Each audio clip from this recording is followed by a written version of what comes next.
अच्छा, last class में for loop हमने कुछ देखा था फॉर लूप के बारे में। ओके, थैंक यू जी। किसी को कोई क्वेश्चन है फॉर लूप में या आगे बढ़ूँ? जी सॉरी, इंटरनेट चल रहा है आपका, चेक करें। फिर हो सकता है कोई वायर कनेक्शन का मसला आ गया हो। सही है।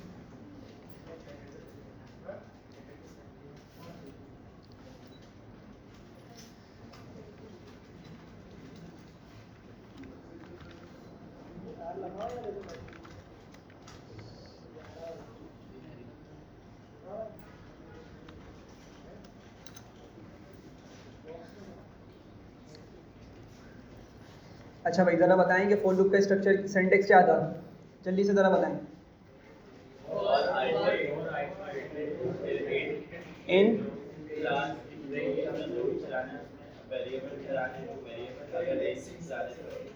सही है, ठीक है। अच्छा, एक छोटा सा प्रोग्राम लिखते हैं, ठीक है। और एक बहुत बेसिक सा प्रोग्राम है और उसमें हम टेबल बनाने की कोशिश करते हैं, ठीक है। टेबल होता है ना, टेबल लाइक 1 का और 2 का 3 का एंड सो ऑन, किसी भी नंबर का टेबल हम बनाते हैं। सही है। ये फॉर लूप की मदद से बनेगा।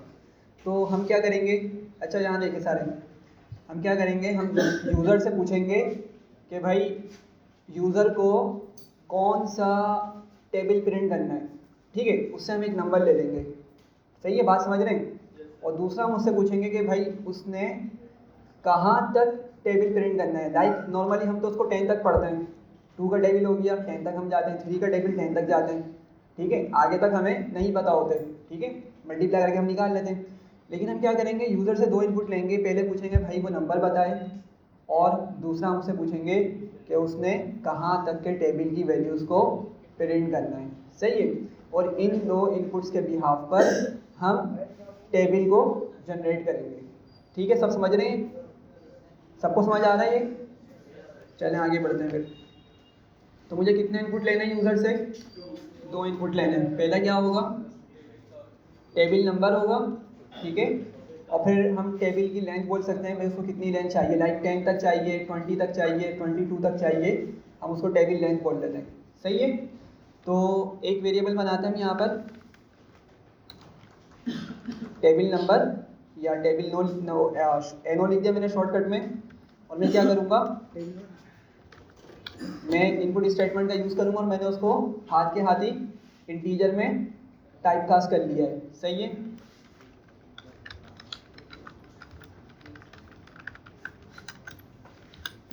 सही है, हमने टेबल नंबर ले लिया। सेकंड क्या था हमारा, टेबल की लेंथ भी हमने ले ली है। तो पूछेंगे यूज़र से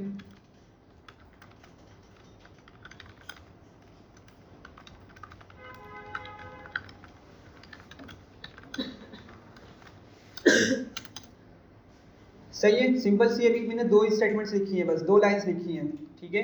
दोनों ही में मैंने यूज़र से इनपुट लिया है। एक में टेबल नंबर मालूम करूँगा, दूसरे में टेबल लेंथ मालूम करूँगा। सही है। अच्छा, अब ज़रा इसकी लॉजिक समझिएगा। यूज़र आया, यूज़र ने टेबल नंबर में दिया लेट से 3, टेबल नंबर में क्या दिया 3, मतलब वो 3 का टेबल चाह रहा है, ठीक है। टेबल नंबर में 3 आ गया। टेबल लेंथ उसने दी लेट से 11, ठीक है। कहाँ तक की दी, 11। फॉर एग्जाम्पल सिंपल रखने के लिए इसको 11 रख रहे हैं। तो अब हमें प्रॉपर फॉर्मेट में दिखाना है। आंसर क्या करना है, प्रॉपर फॉर्मेट में दिखाना है। किस तरह दिखाना है, लाइक हम इसको ये शो करेंगे भाई 3 टाइम्स, ठीक है, या x का यूज़ कर लेते हैं, 3 टाइम्स 1 इक्वल्स टू 3। फिर क्या करेंगे, 3 टाइम्स 2 इक्वल्स टू 6। इस तरह हम करते करते कहाँ तक जाएंगे, 11 तक जाएंगे। ठीक है, ये बात समझ रहे हैं सब? अच्छा, अब सवाल ये है कि मैंने टेबल नंबर भी ले लिया, टेबल लेंथ भी ले लिया। अब मुझे नेक्स्ट स्टेप में क्या करना चाहिए, ज़रा सोचें इस चीज़ को, ठीक है। लॉजिक बिल्डिंग की तरफ ज़रा फोकस करें। मैंने यूज़र से टेबल नंबर भी ले लिया, टेबल लेंथ भी ले ली, और मुझे इन्हीं दोनों इनपुट को यूज़ करते हुए मुझे आउटपुट प्रिंट करना है। तो अभी मैंने आपको जैसे पहले बताया, हम ये काम करेंगे किससे, लूप की मदद से, फॉर लूप की मदद से हम इसको करेंगे। सही है। तो अब ज़रा फॉर लूप सोच के देखें। जब मैं लिखूंगा फॉर, ठीक है, अब मैं आगे इसको किस तरह से कंटिन्यू करूंगा फॉर लूप को। मुझे चले एक चीज़ बताएं, पहले मैं आप लोगों से एक क्वेश्चन पूछता हूँ। मुझे लूप चलाना है, फॉर लूप, ठीक है, ये बात क्लियर हो गई। लेकिन फॉर लूप में कितने टाइम्स चलाऊँ, पहले ये सोचें ज़रा। मैं फॉर लूप कितने टाइम्स चलाऊँ? हाँ भाई जी, सोच समझ पा रहे हैं क्या बोल रहा हूँ मैं? भाई मुझे लूप चलाना है, लेकिन सवाल ये है कि मैं लूप को कितने टाइम्स चलाऊंगा? ठीक है, 11 टाइम्स चलाऊंगा, क्योंकि हमने कहा था भाई हम यूजर से ही मालूम कर रहे हैं कि उसको कितनी लेंथ चाहिए, मतलब कितनी टाइम्स उसको मल्टीप्लाई करके देखना है हमारे टेबल को। सही है, समझ रहे हैं ना? तो मैंने वो इनपुट कहाँ रख लिया, उसका टेबल लेंथ में स्टोर कर लिया है। ठीक है, तो क्या ख्याल है, क्या मैं लूप को टेबल लेंथ के हिसाब से चलाऊं या नहीं चलाऊं? टेबल लेंथ के हिसाब से चलाऊंगा। ये बात समझ रहे हैं? ठीक है, तो मैं क्या करता हूँ, मैं आता हूँ नीचे और मैं फॉर लूप यहाँ पे लिखता हूँ, फॉर, ठीक है, और मैं यहाँ पे लिख लेता हूँ नम, ठीक है, या आप कुछ भी लिख लें, कोई भी वेरिएबल का यूज कर लें। फॉर नम इन रेंज, यही पढ़ा था हमने, इस तरीके से लिखते हैं, फॉर नम इन रेंज, और अंदर क्या पास करूंगा? 1 से लेकर 11 तक मुझे पास करना होगा यहाँ पे नंबर्स। ठीक है, अब जरा सोच के देखें, एक जरा बात बताएं, अगर सिर्फ मैं टेबल लेंथ लिख देता हूँ, ठीक है, तो क्या आउटपुट आएगा मेरा, जरा जल्दी से बताएं। हाँ भाई, अगर मैं टेबल लेंथ लिख देता हूँ तो क्या आउटपुट आएगा? एग्जैक्टली, जीरो से आएगा कहाँ तक? 10 तक। जीरो से आएगा कहाँ तक? 10 तक, जो कि गलत है ना, जीरो तो नहीं चाहिए हमें, हमें तो जीरो नहीं चाहिए। कहाँ से चलना था मुझे? 1 से चलना था। तो मुझे इसको बताना पड़ेगा भाई तुम यहाँ से चलो, ठीक है, 1 से चलो, और कॉमन आगे मैंने बता दिया कहाँ तक के चलो, टेबल लेंथ तक के चलो। ठीक है, लेकिन अभी भी एक मसला है, कोई आइडेंटिफाई करेगा क्या मसला है? टेबल नहीं चलेगा। अभी हम नंबर की बात कर रहे हैं, कहाँ तक चलेगा पहले ये बताएं। अभी टेबल पे नहीं आ रहे, अभी पहले बताएं कि नंबर्स कहाँ से कहाँ तक मिलेंगे। जी जी बताएं। तो कहाँ तक के नंबर्स आएंगे? 10 तक नंबर्स आएंगे। ठीक है, जल्दी से प्रिंट करके देख लेते हैं, नम को प्रिंट करते हैं, जरा देखें, नम को प्रिंट किया, कनेक्ट हो रहा है अभी जरा। ठीक है, लेट से मैंने 3 लिखा और फिर 11 लिखा, तो अभी हमारे पास 1 से लेके कहाँ तक के नंबर्स आ गए भाई? 10 तक आए। कहाँ तक आए? 10 तक आए। समझ रहे हैं बात को? तो क्या मतलब हुआ इसका कि भाई जब भी यूज़र कोई भी नंबर देगा ना, अगर हमने उसको एज इट इज इसी तरह से लिख दिया तो उसकी दी हुई लेंथ से एक नंबर कम तक बता रहा होगा उसको आंसर। सही है, समझ रहे हैं बात को? तो मुझे क्या करना है भाई, उसने अगर 11 बोला तो मुझे इसको 11 तक के दिखाना चाहिए आउटपुट। सही है, तो इसका सोल्यूशन ये होता है कि हम इसको +1 कर देंगे। यहाँ पर क्या करेंगे, इसको +1 कर देंगे। अब जरा सोच के देखें, यूज़र आया, उसने टेबल लेंथ में लिखा 11, ठीक है, टेबल लेंथ में क्या प्रोवाइड किया? 11 प्रोवाइड किया। आपका 11 आया यहाँ पर, और 11 + 1 क्या हुआ? 12 हो गया। क्या हो गया? 12। तो क्या मतलब हुआ इसका कि 1 से कहाँ तक के जाओ? 12 तक के जाओ, लेकिन एक नंबर कम होगा उसमें से, तो कहाँ तक के पहुँच जाएगा अल्टीमेटली? 11 तक पहुँच जाएगा। समझ रहे हैं बात को? अब अगर यूज़र आगे बोलता है भाई मुझे 29 तक के चाहिए नंबर्स, मतलब टेबल हमें 29 तक चाहिए, 3 का टेबल 29 तक के मुझे शो करवाओ। सही है, तो टेबल लेंथ पे क्या प्रोवाइड करेगा वो? 29। नहीं, वो क्या देगा, वो तो अपनी नॉर्मली चलेगा, वो तो नॉर्मल अपना नंबर क्या देगा? 29। देखिए बात समझे, यूज़र को चाहिए 3 का टेबल 29 तक, ठीक है, मतलब 3 टाइम्स 29 जब तक ये ना हो जाए तब तक उसको टेबल चाहिए, तो वो आएगा क्या नंबर देगा? 29 देगा। ठीक है, अब उसको तो नहीं पता ना कि भाई लूप किस तरह से काम करता है, वो तो क्या है, वो तो नॉन प्रोग्रामर है, उसको इसका कॉन्सेप्ट ही नहीं है, ये तो आप लोगों को पता है।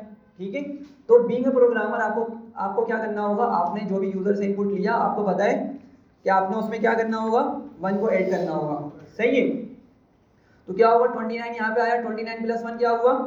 30 हो गया। क्या हो गया? 30।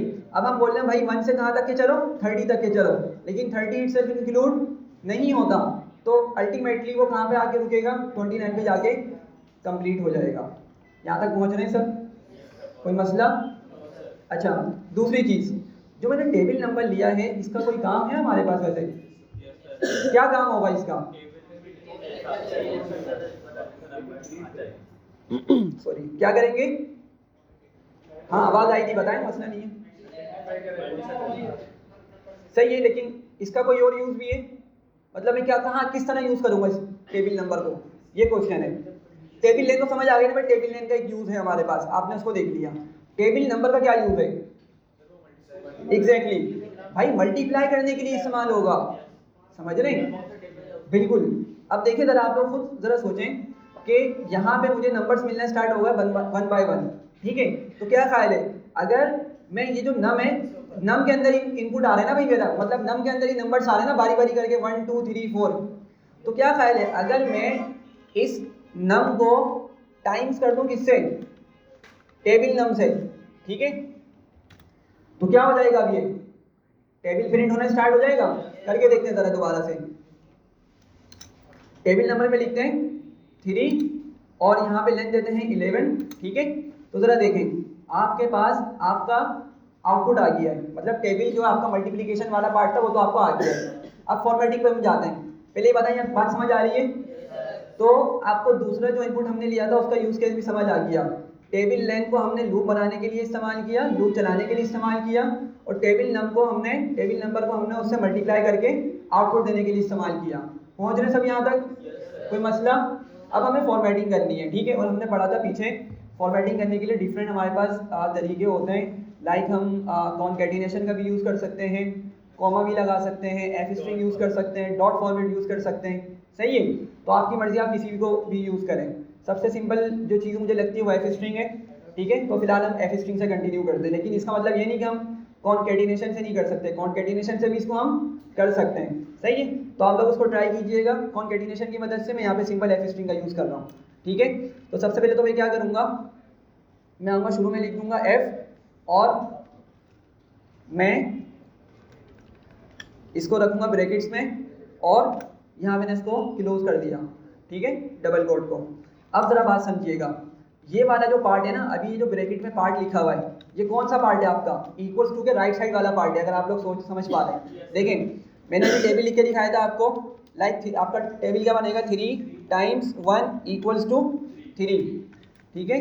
3 टाइम्स 2 इक्वल्स टू 6। तो ज़रा बात समझिएगा, ये जो आपकी ब्रैकेट में पार्ट लिखा हुआ है ना, ये जो ब्रैकेट वाला पार्ट है, ये आपकी राइट साइड वाली लॉजिक को हैंडल कर रहा है। सब समझ पा रहे हैं मेरी बात को? ये आपको मैंने नीचे प्रिंट करके भी दिखा दिया है। ऐसे ही है, मुझे क्या करना है, बस मुझे इसकी अब लेफ्ट वाली लॉजिक को, इसको मतलब मुझे हैंडल करना है। अब मैं इसको किस तरह दिखाऊंगा, ये क्वेश्चन है। हाँ मेरी बात समझ रहे हैं सब लोग? तो हमारा ये जो पार्ट है, ये राइट साइड वाले जो नंबर्स हैं उनको हैंडल कर रहा है। अब हमें क्या करना है, जस्ट लेफ्ट वाले पार्ट को हैंडल करना है, ठीक है? तो बहुत सिंपल है, क्या करेंगे भाई, हम आ जाएंगे पहले और यहाँ पे हम आगे ये कर्ली ब्रैकेट्स बना लेंगे, ठीक है? अब आपको पता है भाई, आपका भले ये 11 तक की जाए आपका टेबल, या बहुत ज़्यादा आगे तक के जाए, आपका 3 तो क्या हो रहा होगा, बार बार रिपीट हो रहा होगा। तो क्या ख्याल है, मैं इस ब्रैकेट के अंदर टेबल नंबर लिख दूं? ठीक है, टेबल नंबर आ गया, सही है? अच्छा, अब ये वाला पार्ट भी आपका हैंडल हो गया, सबसे स्टार्ट वाला। अब मुझे उसके बाद क्या शो कराना है? मल्टीप्लाई। और ये फिक्स है, ये फिक्स है, मतलब ये चेंज नहीं हो रहा, सही है? ये बात समझिएगा। अब आप बोलेंगे भाई 3 भी तो चेंज नहीं हो रहा, लेकिन बात समझें, 3 4 5 कौन सा टेबल है, ये तो मुझे वो यूजर के बिहाफ पे, यूजर के डिसीजन पे, यूजर के इनपुट पे डिसाइड करना पड़ेगा ना। समझे दोबारा? अगर किसी के माइंड में आ रहा हो कि भाई हम इसको इस तरह क्यों लिख रहे हैं, इसको 3 क्यों नहीं लिख रहे, तो देखें ये ना हार्ड कोड हो जाएगा। अब यूजर आगे अगर 5 लिखता है, सही है, तो हम इसको 3 3 दिखा रहे होंगे। मेरी बात समझ रहे नहीं समझ पा रहे? ठीक है, तो यूजर से डायनेमिक जो वेरिएबल में वैल्यूज हम ले रहे हैं ना, उसको दिखाने के लिए, उसको शो करने के लिए क्या हमने यूज किया है, इस सिंटेक्स का यूज किया है, ब्रैकेट, डिक्शनरी वाले ब्रैकेट्स, और अंदर हमने वो वेरिएबल रख दिया है। ठीक है, तो क्या करूंगा आगे, अगर मैं अब मैं इसको x लिख दूंगा, ठीक है, क्या लिखूंगा, x। आप लोग चाहें तो स्टेरिस लिख लें, लेकिन x जो है मोर सिमिलर है मल्टीप्लिकेशन साइन के, सही है?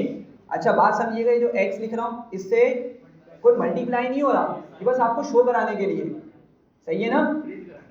हाँ बिल्कुल, जो मतलब ये आपको दिख रहा है ना, मल्टीप्लाई वैसे होता है एक्चुअल मैथमेटिक्स में, लेकिन हमारे पास मल्टीप्लिकेशन पाइथन में किस तरह परफॉर्म होती है, एस्टेरिस्क की मदद से होती है। ठीक है, तो मैंने यहाँ पे लिख दिया ये मल्टीप्लिकेशन के लिए साइन को x यूज कर लिया, और अब आगे क्या लिखूंगा भाई, जरा जल्दी से बताएं। हाँ भाई, अभी समझे? अभी मेरे पास ये पार्ट कंप्लीट हो चुका है, अब ये दो चीजें बाकी हैं। इसके लिए क्या करूंगा मैं? एग्जैक्टली नम होगा। टेबल लेंथ क्यों होगा? नम होगा ना, टेबल लेंथ क्यों होगा? नम होगा क्योंकि नम के अंदर हमारे पास डायनेमिकली बारी बारी नंबर सारे होंगे, 1 2 3 4। ठीक है, जरा समझे। यहाँ पे आपका यहाँ पे जो नंबर है ना कंटिन्यूसली चेंज हो रहा होगा, और अभी हमने देखा हमें वो नंबर कहाँ पे चेंज होता हुआ मिलेगा? नम के अंदर मिलेगा। तो मुझे यहाँ पे नम लिखना होगा, सही है। यहाँ पे दोबारा आया, मैंने नम लिख दिया और इक्वल्स टू करके बस। ठीक है, अब इसको एग्जीक्यूट करते हैं, इसको कमेंट करते हैं। 3 का टेबल प्रिंट करना है, 11 तक जाना है। ठीक है, तो जरा देखें आपके पास आपका टेबल प्रिंट होकर आ गया है। ठीक है, समझ रहे हैं? कोई मसला इसमें? चलें, तो यहाँ पर आपको जो मुझे चीज़ समझानी थी वो ये वाली चीज़ समझानी थी कि अगर आप यूज़र इनपुट के बिहाफ पर रेंज फंक्शन के अंदर उसको यूज़ करें ना यूज़र इनपुट को, तो आपको +1 करके लिखना पड़ेगा। सही है, तो ये चीज़ आपको मुझे समझानी थी और आपको एक अच्छी सी एग्जाम्पल भी समझ आ गई होगी। चलें आगे बढ़ते हैं और नेस्टेड लूप हम देखते हैं। नेस्टेड लूप क्या होता है? नेस्टेड का मतलब हमने पहले भी डिस्कस किया था, हमने नेस्टेड कंडीशनल स्टेटमेंट्स की बात की थी, नेस्टेड इफ। सही है, आज हम देख रहे हैं नेस्टेड लूप। जी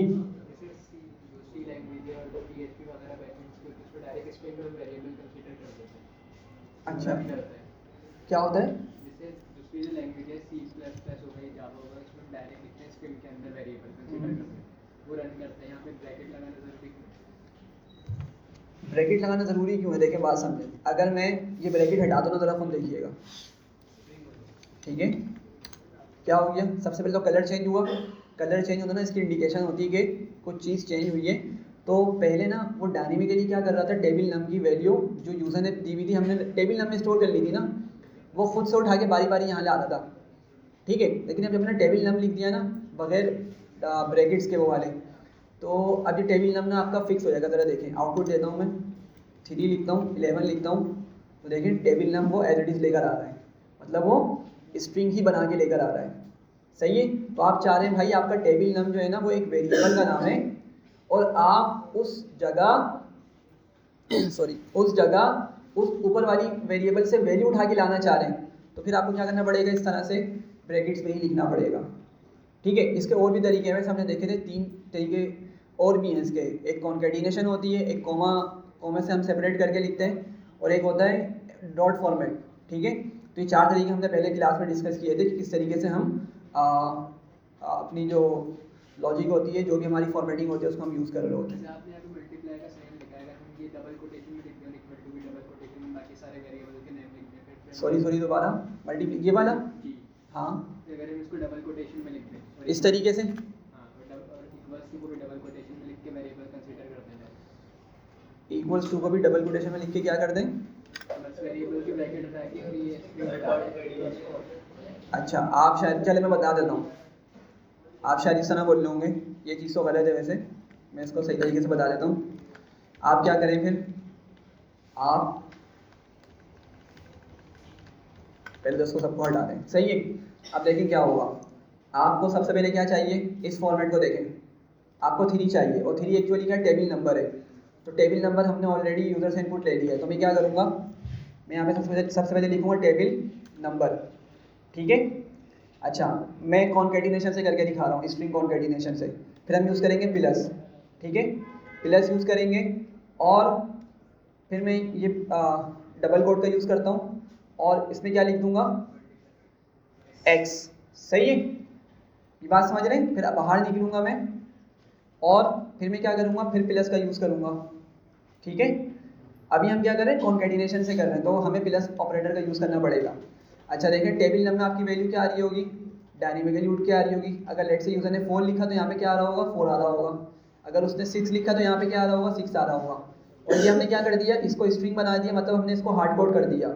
अभी आपका टिल दी एंड ऐसे ही चलता रहेगा। ठीक है, मतलब एक्स ही आएगा, इसमें कोई डायनेमिकली वैल्यू नहीं उठेगी। अच्छा, फिर मुझे क्या लिखना है उसके बाद, ये वैल्यूज़ लिखनी है, और आपको मालूम है ये वैल्यूज़ आपके पास कहाँ से आ रही है, बारी बारी नम से आ रही है। तो मैं क्या करूँगा, इसको नम लिख दूँगा। ठीक है, अच्छा, फिर मुझे आगे बढ़ना है और मुझे क्या लिखना है उसके बाद इक्वल्स टू लगाना है। तो फिर मुझे क्या करना पड़ेगा, मैं जोड़ने के लिए इसको प्लस ऑपरेटर का यूज़ करूँगा, ठीक है। फिर क्या करूँगा, मैं सिंगल या डबल कोड का यूज़ करके इसमें लिख दूंगा इक्वल्स टू। सही है, यहाँ तक पहुँच रहे हैं। और फिर लिख दूंगा प्लस, ठीक है। तो ज़रा देखें इतने पार्ट की मदद से आपका क्या कहाँ तक के सेंटेक्स आ चुका है, यहाँ तक का सेंटेक्स कंप्लीट हो चुका है। अब मुझे क्या उठाना है, वैल्यूज़ को डायनेमिकली उठाना है। तो मैं क्या करूँगा, प्लस के बाद लिखूँगा इसको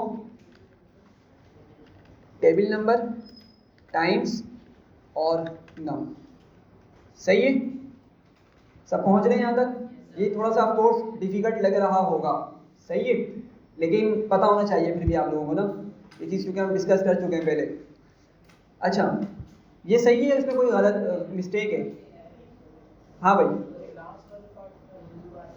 ज़रा सोच के बताएं, थोड़ा सा टाइम में सोच के बताएं, ये सही है गलत है? स्पेस नहीं है, ज़बरदस्त, एक पॉइंट हो गया। और कोई? हाँ वो हो गई ना, स्पेस नहीं है, मतलब बिल्कुल सब कुछ मर्ज होके आ जाएगा, ठीक है, नाइस, ये पॉइंट हो गया। इसके अलावा क्या मसला है?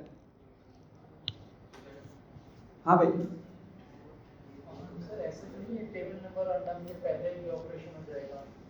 टेबल नंबर और नम नहीं नहीं, लाइन के साथ चलेगा, वो मसला नहीं है, वो कम उसके साथ चलेगा लाइन के साथ। किसी के माइंड में आ रहा है जी? टेबल नंबर और नम को नहीं ज़रूरत नहीं है, उस तरह भी लिख सकते थे हम, ठीक है। लेकिन देखिए, चले मैं बताता हूँ मसला यहाँ पे, पता ही क्या है, यहाँ पे एक एरर आने वाला है, can only concatenate string but not integer. ये एरर आएगा, अगर किसी को याद हो, can only concatenate string but not integer, मतलब कि भाई प्लस ऑपरेटर यूज़ करके हम क्या कर सकते हैं, स्ट्रिंग को कॉन्केटिनेट कर सकते हैं, ठीक है। हम प्लस ऑपरेटर का यूज़ करके क्या कर सकते हैं, स्ट्रिंग को कॉन्केटिनेट कर सकते हैं, मतलब स्ट्रिंग को कंबाइन कर सकते हैं, लेकिन स्ट्रिंग और इंटीजर को कंबाइन नहीं कर सकते। देखिए, हमने इसको डिस्कस किया था कि जब प्लस ऑपरेटर यूज़ करते हैं ना, तो प्लस ऑपरेटर, अगर हम अभी प्रोग्रामिंग से बाहर निकल जाएं, कुछ देर के लिए प्रोग्रामिंग भूल जाएं, समझे हम मैथ पढ़ रहे हैं, ठीक है। मैंने आपको बोला भाई 2 + 2 4, मतलब प्लस ऑपरेटर यहाँ पे सेंस बनाता है, सही है। लेकिन मैं आपको बोलता हूँ ABC + XYZ, आप बोलेंगे भाई ये क्या हो रहा है, प्लस ऑपरेटर तो मतलब किस तरह मैं लेटर के यूज़ करूँगा, ठीक है। मतलब आपको बोल रहा हूँ प्रोग्रामिंग के कॉन्सेप्ट को फिलहाल छोड़ दें, और अगर हम पीछे स्कूल लाइफ की बात करें या यूनिवर्सिटी लाइफ की बात करें तो इस तरह के ऑपरेशन नहीं होते, लेकिन ये प्रोग्रामिंग में सपोर्टेड है। लेकिन प्लस ऑपरेटर अगर चलेगा ना प्रोग्रामिंग के अंदर, तो क्या होगा, उसकी डेटा टाइप सेम होनी चाहिए। अगर स्ट्रिंग पे आप चला रहे हैं तो सबके सब क्या होने चाहिए, स्ट्रिंग होने चाहिए। अगर नंबर पे चला रहे हैं तो क्या हो जाएगा सॉरी, नंबर पे चला रहे सम हो जाएगा, वो नंबर पे प्लस ऑपरेटर चलाएंगे तो क्या हो जाएगा, सिंपल मैथमेटिकल ऑपरेशन परफॉर्म होगा और सम हो जाएगा। लेकिन अगर हम स्ट्रिंग पर चला रहे हैं, और हमने इसको देखा था लिस्ट पे भी चला के देखा, टपल से भी चला के देखा, तो हर जगह क्या करता है, ये कॉन्केटिनेशन का काम करता है, सही है। लेकिन डेटा टाइप क्या होनी चाहिए, उसकी सेम होनी चाहिए, सही है। तो जरा देखें, इसको एग्जीक्यूट करते हैं। 3 लिखा, ठीक है, 11 लिखा, अच्छा, unsupported operand type 4 + integer and string, ठीक है। और कहाँ बता रहा है ये आपका इधर बता रहा है, सही है। अच्छा, 1 मिनट,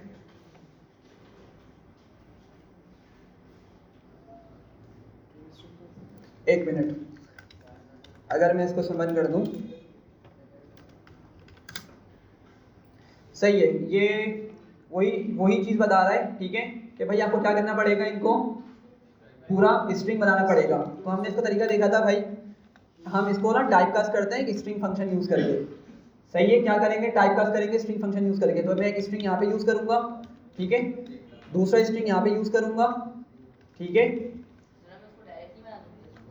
कहाँ पर, जैसे आपने x को बनाया है, कोड लगा के वैसे इसको नहीं बनाते। फिर फ़ायदा क्या होगा अगर आप ये बोलते हैं कि भाई, अगर देखिए बात समझें, अगर कुछ लोग ये समझ रहे हैं कि भाई एक काम करो, इसको उठा के ना यहाँ पे इस तरह सिंगल कोड या डबल कोड में लिख दो, ठीक है, हाँ, तो ये हार्ड कोड हो जाएगा।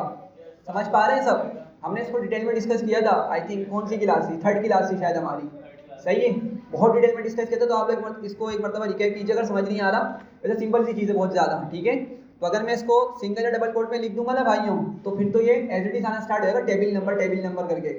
सही है, तो मुझे क्या करना है, मुझे डायनेमिकली डेटा उठाना भी है और उनको कॉन्केटिनेट करना भी है। सही है, तो यहाँ पे हम क्या करते हैं, ये स्ट्रिंग वाला हम फंक्शन यूज़ करते हैं और ज़रा देखते हैं कि ये काम करता है या नहीं करता। ठीक है, तो ज़रा देखें क्या हुआ, इसने हमें आउटपुट प्रिंट करके दे दिया। सही है, सब समझ पा रहे हैं बात को। तो पॉइंट आपको समझ आया होगा भाई कि अगर हम प्लस ऑपरेटर यूज़ कर रहे हैं तो फिर आपको डेटा टाइप को खुद हैंडल करना पड़ता है। डेटा टाइप को आपको खुद हैंडल करना पड़ेगा, आपको सबकी डेटा टाइप को एक सिमिलर बनाना पड़ेगा। जितने भी वेरिएबल्स उठ रहे हैं ना उनकी डेटा टाइप को क्या करना पड़ेगा, सेम बनाना पड़ेगा, जब भी वो काम करेगा, अदरवाइज वो एरर दे देगा।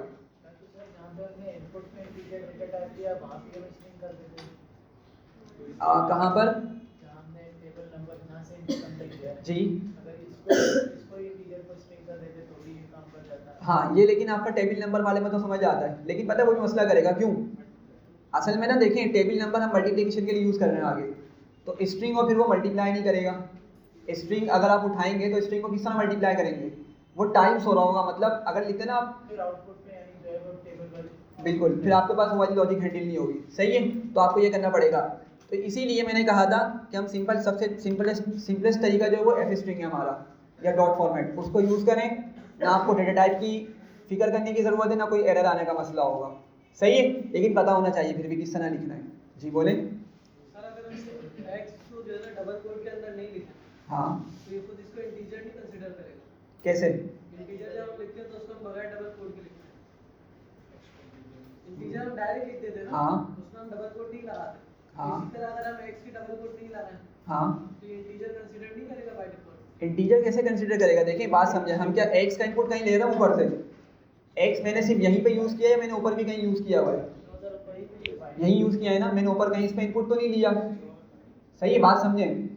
अच्छा मैं समझ गया आप क्या बोल रहे हैं, सॉरी, अब मैं आपके क्वेश्चन समझ पा रहा हूँ। आप ये बोल रहे हैं शायद कि अच्छा यहाँ देखें, शायद आपका क्वेश्चन यही है कि अगर हम सिंपल एक्स लिखते हैं तो उसकी डेटा टाइप क्या कंसीडर होगी, ये बोल रहे हैं ना। अच्छा देखें, ये हमारा फर्स्ट टॉपिक था कि अगर हम कोई भी लेटर, कोई भी वर्ड, कोई भी सिंबल अगर लिख रहे हैं, बात समझिएगा इस चीज़ को, अगर हम कोई भी लेटर या कोई भी वर्ड, लेटर मतलब ABC, ठीक है, भले आपके स्मॉल हो या कैपिटल हो, इसके अलावा कोई आपका वर्ड है या कोई आपका सिंबल है, सिंबल जैसा @ हो गया, ठीक है, हाइफन साइन हो गया, फॉरवर्ड स्लैश हो गया, अगर आप इनका यूज़ कर रहे हैं तो पाइथन के अंदर आप इन तमाम चीज़ों को बगैर सिंगल या डबल कोट के यूज़ नहीं कर सकते। समझ रहे हैं बात को? आपको लाजमी सिंगल या डबल कोट में, या समटाइम्स हमने देखा था ट्रिपल कोट भी यूज़ करते हैं, जिसको हमने डॉग स्ट्रिंग का नाम दिया था, आपको लाजमी लिखना पड़ेगा। सही है, अब मैं आपको एक चीज़ दिखाता हूँ। लेट से मैंने यहाँ पे लिखा एक ए वेरिएबल बनाया, मैंने लिखा इसमें 78, ये सही है। नंबर्स के साथ पाइथन मसला नहीं करता, आप भले फ्लोट नंबर लिखें या इंटीजर नंबर लिखें, पाइथन बगैर सिंगल या डबल कोट के जाने देता है, उनको सेव करने देता है, उनको यूज़ करने देता है, हमें मसला नहीं करता, एरर नहीं देता।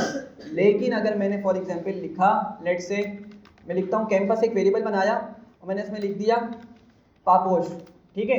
अब ये आपकी असल चीज़ है, ये डेटा है जो मैं सेव करना चाह रहा हूँ किसके अंदर, कैंपस के अंदर। तो ये जो पापोश है ना, ये क्या, ये एक वर्ड है पूरा, सही है, और ये करेक्टर्स में शामिल है ऑफ कोर्स, ठीक है, करेक्टर्स इसमें शामिल है।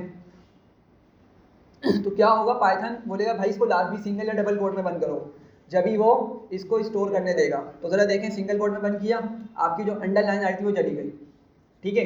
और अगर मैं इसको दिखाऊँ आपको, ये कैंपस पे एरर दे देगा। देखें एरो कहाँ दिखा रहा है, यहाँ पे दिखा रहा, बोल रहा है भाई पापोश इज़ नॉट डिफाइंड, मतलब उसको समझ नहीं आ रहा पापोश के साथ करना क्या है उसको। सही है, तो हमारा मकसद क्या है, इसको सेव कराना, तो हम इसको सिंगल या डबल कोट में लिखेंगे, तो आपकी मर्तबा कैंपस के अंदर पापोश सेव हो जाएगा। तो आपका जो क्वेश्चन है कि भाई एक्स इंटीजर कंसीडर होगा, नहीं नहीं, एक्स इंटीजर कंसीडर नहीं होगा, ठीक है, आपको क्या करना पड़ेगा, उसको स्ट्रिंग बनाकर ही लिखना पड़ेगा, वरना वो एरर दे देगा, ठीक है। मैं अगर इसको यहाँ से हटा दूँ तो ज़रा देखें, अंडरलाइन दे दिए, और जैसे ही उस लाइन को एग्जीक्यूट करेगा तो देखें क्या बोल रहा है, भाई एक्स को नहीं समझ पा रहा मैं एक्स क्या है, वो समझ रहा है एक्स कोई वेरिएबल का नाम है। सही है, हालांकि ऊपर तो हमने कोई इस तरह का वेरिएबल बनाया ही नहीं है एक्स का, ठीक है। तो खैर उसका आप रिकैप करें, जो प्रीवियस हमने लेक्चर देखा कंप्लीट किया था, उससे आपको अच्छे से आइडिया हो जाएगा। कोई और क्वेश्चन या आगे बढ़ूँ? चलें, नेस्टेड लूप ज़रा देखें। तो नेस्टेड लूप हमने बात की है कि नेस्टेड का मतलब होता है, जब भी हम नेस्टेड की बात करेंगे ना, तो एक चीज़ में दूसरी चीज़, जैसे हमने नेस्टेड इफ पढ़ा था, मतलब एक इफ के अंदर दूसरा इफ, ठीक है, फिर उसके अंदर एक और इफ भी हो सकता है। इसी तरीके से नेस्टेड लूप भी होता है, और हम पढ़ेंगे नेस्टेड फंक्शन भी होते हैं, ठीक है, और बहुत सारी चीज़ें नेस्टेड होती हैं। तो नेस्टेड लूप किस तरह काम करता है, अगर इसको आपको समझना है, ठीक है, अच्छे से समझना है, क्योंकि इसके बाद जो हम एक क्वेश्चन करने वाले हैं ना, वो बहुत इंपॉर्टेंट क्वेश्चन है। तो अगर आप ये सही से समझेंगे तो ही आपको वो क्वेश्चन समझ आएगा, वरना सर्वे से चले जाएगा, तो आपका पूरा आगे का टाइम बिल्कुल फजूल ज़ाया हो जाएगा। अच्छे से समझना है इस चीज़ को। मैं क्या करता हूँ, मैं यहाँ पे लिखता हूँ for let's say x in range 1 से 4, ठीक है। मैंने क्या किया, 1 से लेके 4 लिखा, लेकिन 1 से लेके 3 तक के नंबर्स मुझे मिलेंगे, ऐसे ये 1 2 3 नंबर्स मुझे मिलेंगे। अच्छा, मैं अंदर आया, मैंने ना सॉरी, एक और लूप चलाया, मैंने कहा for Y in range let's say 4 to 7, ठीक है। अब जरा मुझे बताएं अंदर वाले नंबर्स क्या मिलेंगे मुझे, 4 5 6 अंदर वाले नंबर्स ये होंगे, ठीक है। सब समझ पा रहे हैं इस बात को? अच्छा, अब मैं और अंदर आया, अंदर वाले लूप के बॉडी में गया और मैंने यहाँ पे प्रिंट कर दिया एक्स और वाई, ठीक है, सिंपल, मैंने एक्स और वाई प्रिंट कर दिया, ठीक है। अब किसी को आइडिया है किस तरह इसका आउटपुट आने वाला है? हाँ, क्या बोल रहे हैं?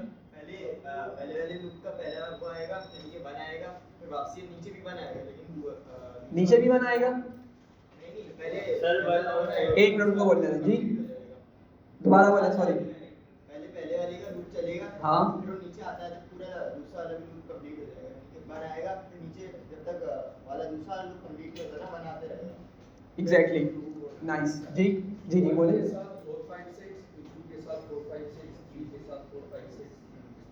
बिल्कुल ऐसी है, ठीक है, ज़बरदस्त।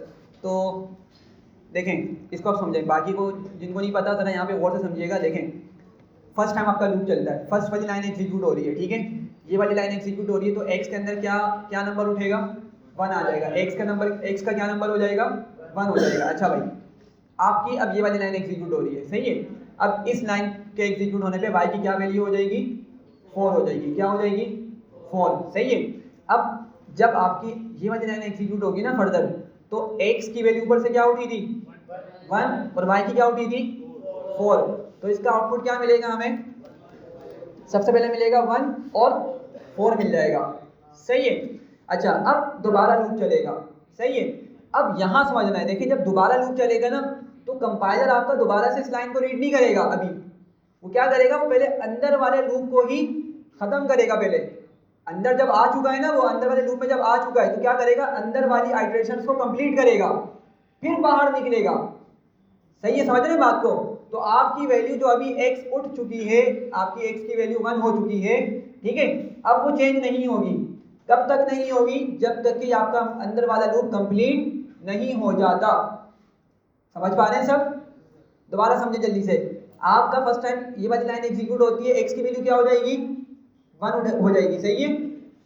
अब आपके पास ये लाइन एग्जीक्यूट होती है फर्दर, ठीक है, क्योंकि कंपाइलर किस तरह काम करता है भाई, टॉप टू बॉटम चलता है ना, टॉप टू बॉटम लाइंस को एग्जीक्यूट करता है। तो पहले उसने इस लाइन को एग्जीक्यूट किया, उसको पता चला भाई x की वैल्यू 1 है, अच्छा उसने x की वैल्यू को 1 स्टोर कर लिया। अब जब वो इस लाइन पर आएगा तो y की वैल्यू क्या उठाएगा, 4, सही है। और अगली लाइन पे आके उसने x की वैल्यू 1 प्रिंट करी और y की वैल्यू क्या प्रिंट करी, 4। अच्छा, अब दोबारा ना ये इस लाइन से कंटिन्यू करेगा फर्दर, इसी लाइन से क्या करेगा, दोबारा चलेगा, ये ऊपर नहीं जाएगा, सबसे ऊपर क्या करेगा, इसी लाइन पे चलेगा, इसी अंदर वाले लूप पे काम करेगा अब ये।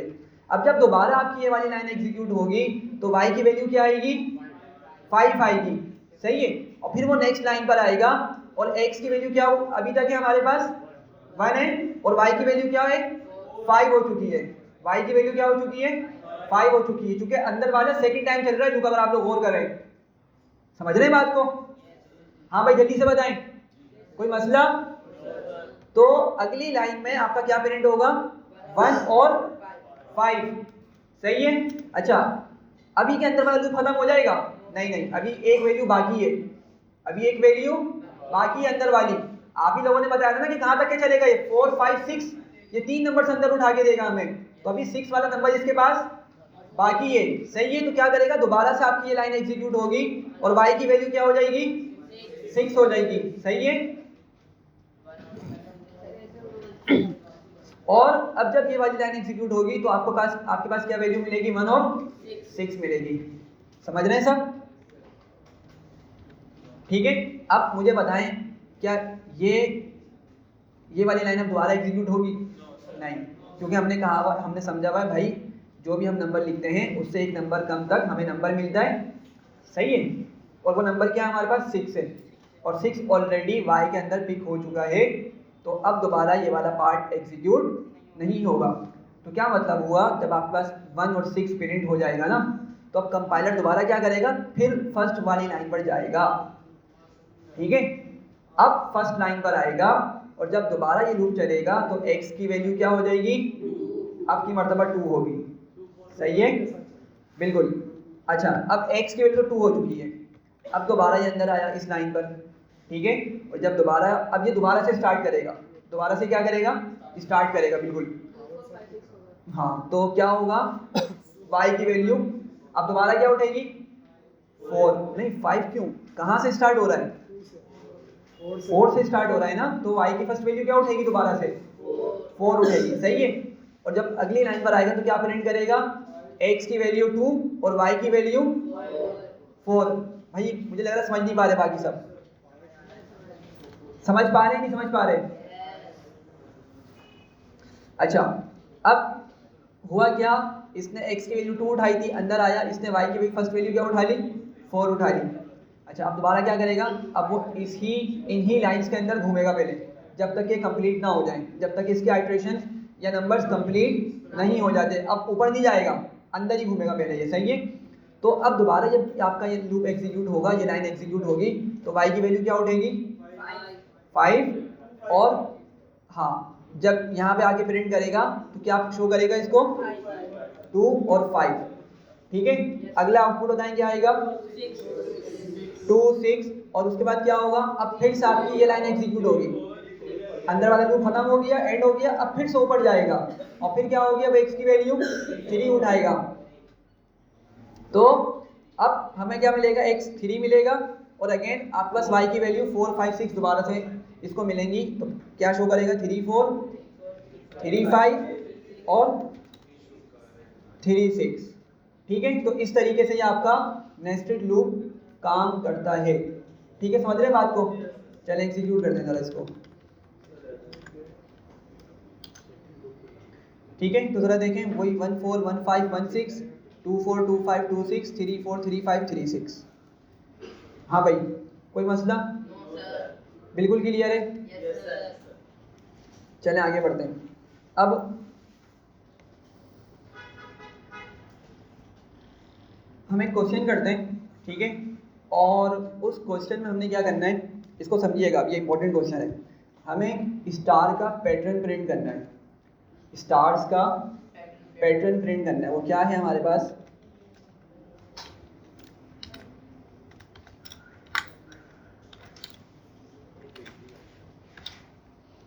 सही है, हमें ये स्टार का पैटर्न प्रिंट करना है। हाँ भाई बताएं। ठीक है, तो ऑफ कोर्स ये लूप से होगा। अच्छा, क्वेश्चन किस तरीके से, हम यूजर से इनपुट लेंगे, समझिएगा बात को, क्वेश्चन समझिएगा सारे। यूजर से इनपुट लेंगे, यूजर से इनपुट लेने के बाद हम उससे पूछेंगे, मतलब यूजर से इनपुट में क्या पूछेंगे कि भाई बताओ तुम्हें कितनी रोज चाहिए। ठीक है, मतलब वो बोलेगा अगर 3 रोज तो हमारा पैटर्न क्या बनना चाहिए, हमारा ये पैटर्न बनना चाहिए। मैं इसको अनकमेंट करता हूँ पहले, 1 मिनट, सॉरी। अगर वो बोलता है उसको 3, उसने अगर 3 नंबर दिया, ठीक है, तो ये पैटर्न बनना चाहिए। सही है, अगर वो 5 नंबर देता है तो आपकी 5 रोज तक का पैटर्न आपका ये बनना चाहिए। सही है, अगर वो बोलता है 10 तो फिर क्या होगा, उसी के हिसाब से आपका ये पैटर्न बनेगा। ठीक है, लाइक ये 7 हो गए एंड सो ऑन। जो भी नंबर देगा ना, हमने क्या करना है, उस रो तक का पैटर्न उसको प्रिंट करके दिखाना है। हाँ भाई समझ पा रहे हैं, क्वेश्चन समझ रहे हैं? सबसे पहले ये बताएं, कोई मसला तो नहीं है क्वेश्चन में? आगे बढ़ते हैं हम। अच्छा, ये होगा लूप से डेफिनेटली, ये किससे काम होगा? लूप से काम होगा, ठीक है। और लूप को हम चलाएंगे यूज़र के इनपुट के बिहाफ पर, सही है? हाँ भाई क्या बोल रहे हो? हाँ, नेस्टेड लूप से होगा बिल्कुल, ठीक है। तो क्वेश्चन क्लियर है सबको? आगे बढ़ूँ? क्यों आगे क्यों नहीं बढ़ूँ? चलें, हम क्या करते हैं, सबसे पहले यूज़र से इनपुट लेते हैं, ठीक है। और मैं उस इनपुट को शो कर देता हूँ, सेव कर लेता हूँ रोज़ के वेरिएबल में, ठीक है, ROWS रोज़। और यहाँ पे मैं उसको टाइप कास्ट करता हूँ और लिखता हूँ इनपुट और please enter the number of rows, या जो भी आपने मैसेज लिखना आप उसको बता दें। सही है भाई, यहाँ तक क्लियर है? अच्छा, अब देखें यहाँ ज़रा समझिएगा इस बात को, और आपको पहली क्लास का लेक्चर यहाँ पे रिकॉल होगा। हम क्या करेंगे, सबसे पहले हमने लूप चलाना है। क्या करेंगे हम? इस यूज़र के बिहाफ पे लूप चलाएंगे, सही है। तो क्या करूँगा मैं, यूज़र ने लेट से नंबर दिया 3, सिंपल लगते हैं बहुत, उसने क्या नंबर दिया? 3 नंबर दिया, ठीक है। तो मुझे क्या करना है, अपने लूप को 3 टाइम्स चलाना है सबसे पहले तो, ठीक है। तो ज़रा बताएं क्या लिखूँगा मैं, जल्दी से बताएं। अभी ऊपर हमने काम किया ये वाला फॉर रो लिख लेता हूँ मैं, ठीक है, इन रेंज एग्जैक्टली, और 1 कॉमा 4 रोज, हाँ सॉरी रोज, ठीक है, रोज और +1 लिखना पड़ेगा। ये समझ रहे हैं सब लोग? यूजर आया, इस यूज केस को समझ के चले, 3 उसने नंबर इनपुट किया, रोज में क्या दिया हमें? 3 दिया। तो हमने क्या कहा कि भाई अब हम 3 मरतबा लूप चलाएंगे, सही है। और इसको रो लिखने की वजह है, अभी समझाता हूँ मैं आगे जाकर। जी, रोज भी तो लिख सकते थे, तब भी तो 3 दफा चलता। रोज लिख सकते थे, रोज भी देते तब भी 3 दफा चलता। कैसे चलता? मतलब 0 1 2 3 2 1 ये बोल रहे हैं ये वन हटाऊं या रेंज हटा दूं, क्या मतलब? 1 हटा दिए बस, रोज कंफ्यूज हो जाएंगे ना फिर, वो और कंफ्यूजन की तरफ ले जाएगा। थोड़ा सा डिफिकल्ट कॉन्सेप्ट है, आपने पढ़ा हुआ है तो हो सकता है थोड़ा आसान लग रहा हो, लेकिन ये समझाना थोड़ा सा, मतलब फर्स्ट टाइम जो पढ़ेंगे इनको थोड़ा सा डिफिकल्ट लगेगा, तो इसलिए इसको सिंपल रखा है। तो बस समझे कि भाई आपके पास क्या होंगी, आपके पास 3 रोज तक का डेटा उसने मांगा है, मतलब 3 रोज तक का पैटर्न उसको हमें प्रिंट करके दिखाना है। तो इसलिए हमने ऊपर वाला कॉन्सेप्ट ही यूज़ कर लिया, सही है। डेफिनेटली और तरीके हो सकते हैं, लेकिन सिंपलेस्ट यही है। अच्छा, अब मैं क्या करता हूँ, सबसे पहले आया अंदर, और क्या प्रिंट करूँगा मैं अंदर आके? रो नहीं करूँगा, मुझे तो क्या करना है, मुझे नंबर थोड़ी चाहिए, मुझे तो क्या प्रिंट करना है भाई? ये स्टेरिस्क, ठीक है, स्टार्स प्रिंट करना है मुझे, सही है। तो मैं नंबर प्रिंट नहीं करूँगा आपकी मर्तबा, क्या प्रिंट करूँगा अंदर? स्टार। ये मैंने प्रिंट कर दिया, सही है। एग्जीक्यूट करूँ ज़रा, आउटपुट बताएंगे क्या आएगा इसका एग्जीक्यूट करने से पहले? जी, आउटपुट कोई बताएगा इसका एग्जीक्यूट करने से पहले क्या आएगा? स्टार तो डेफिनेटली आएगा, लेकिन आउटपुट बताएं किस तरह से आएगा?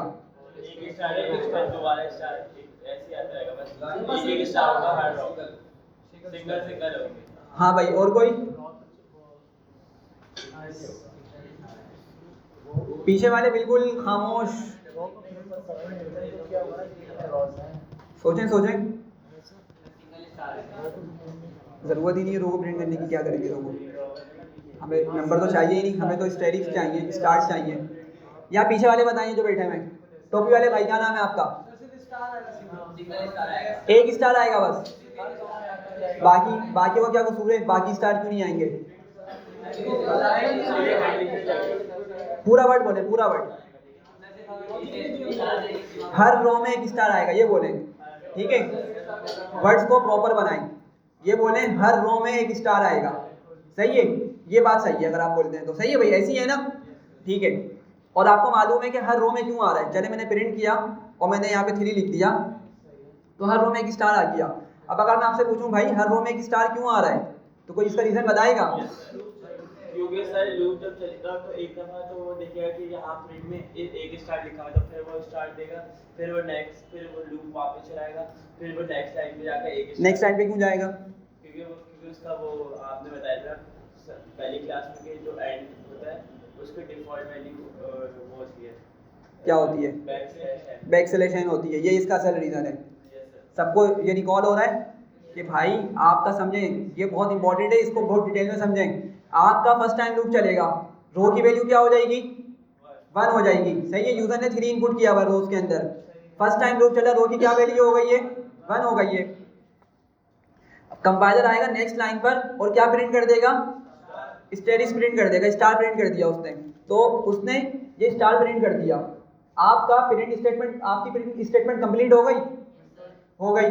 मैंने बताया था कि जब आपकी पूरी प्रिंट स्टेटमेंट कंप्लीट हो जाती है तो एक एंड पैरामीटर होता है, वो काम करता है फिर यहाँ पे, और उस एंड पैरामीटर की डिफॉल्ट वैल्यू क्या सेट हुई हुई होती है, बैकस्लैश एन। ये देखें यहाँ पे, अगर मैं यहाँ पर आऊँ प्रिंट के अंदर और कॉमा लगाऊं तो आपको पता चलेगा एंड की एक एंड पैरामीटर है और उसकी क्या वैल्यू सेट हुई हुई है, बैकस्लैश एन। ये फर्स्ट लेक्चर है हमारा, सही है ना। तो क्या होगा, कर्सर अभी तक आपका यहाँ बिलिंग कर रहा है, लेकिन जैसे इसको पता चला कि भाई प्रिंट स्टेटमेंट पूरी हो चुकी है, प्रिंट फंक्शन पूरा उसने अपना काम कर दिया है, तो एंड पैरामीटर यहाँ पे अब चलेगा और क्या करेगा, इस कर्सर को उठा के जो बिलिंग हो रहा है स्टेरिस के बाद, इसको उठा के कहाँ भेज देगा, नेक्स्ट लाइन पे। तो अब आपका कर्सर यहाँ पर आ जाएगा, ठीक है, कर्सर आपका नेक्स्ट लाइन के स्टार्ट पे बिलिंग हो रहा होगा। पहुँच रहे हैं सब लोग। अच्छा, सेकंड टाइम लूप चलेगा, रो की क्या वैल्यू हो जाएगी 2 हो जाएगी, सही है। अब जब 2 होगी और फिर आपकी ये वाली लाइन एग्जीक्यूट होगी तो दोबारा क्या प्रिंट करेगा, ये स्टार प्रिंट कर देगा, सही है। और फिर कर्सर क्या होगा, फिलहाल ये बिलिंग कर रहा होगा, लेकिन जैसे ही पता चलेगा भाई आपकी जो प्रिंट स्टेटमेंट है पूरी कंप्लीट हो चुकी है, तो कर्सर उठा के कहाँ भेज देगा, नेक्स्ट लाइन पर, एंड सो ऑन। सही है, क्लियर हो रहा है। अच्छा, तो जिन लोगों को याद था बहुत अप्रिशिएट करता हूँ मैं उनको कि कॉन्सेप्ट्स याद होने चाहिए, ठीक है। जब भी आगे जाके ना हर चीज़ आपके माइंड में होगी ना, जब भी आप फिर इस तरह की प्रॉब्लम सॉल्व कर पा रहे होंगे, सही है। लॉजिक इसी वजह से बोलता हूँ, एम्फेसाइज करता हूँ, आपको याद होनी चाहिए। अच्छा, अब हमारा जो सोल्यूशन है वो ये नहीं है, हमारा जो सोल्यूशन है वो ये नहीं है। हमें तो क्या करना है भाई, हमें तो इस तरह का पैटर्न प्रिंट करना है कि भाई अगर फर्स्ट रो प्रिंट करे तो एक ही स्टार लाए, अगर सेकंड रो प्रिंट कर रहा है तो 2 स्टार लाए, अगर 7th रो प्रिंट कर रहा है फॉर एग्जाम्पल तो कितने स्टार्स होने चाहिए, 7 स्टार होने चाहिए, ठीक है। रो को किससे करेंगे,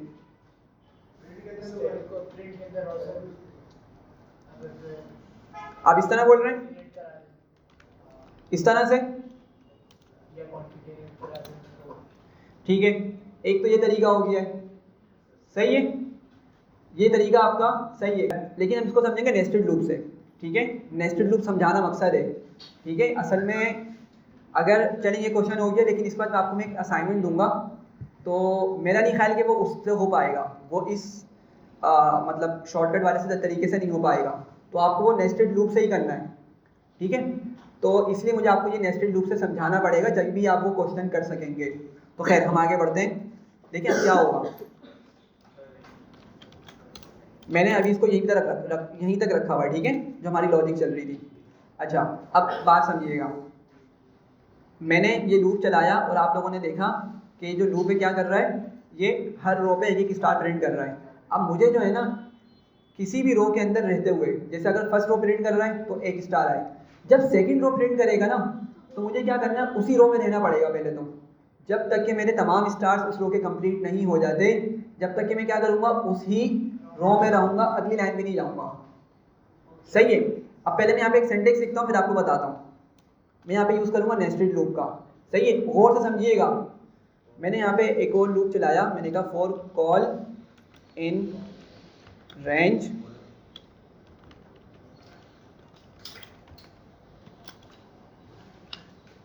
अच्छा, अब देखें हुआ क्या, इसको समझिएगा यार, बहुत इंपॉर्टेंट चीज़ है ये, बहुत ज़्यादा।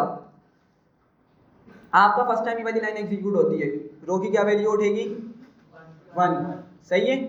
अच्छा, नेक्स्ट लाइन पे कंपाइलर आएगा और यहाँ पे रो की वैल्यू क्या थी 1, 1 + 2 सॉरी 1 + 1 कितना हो जाएगा 2।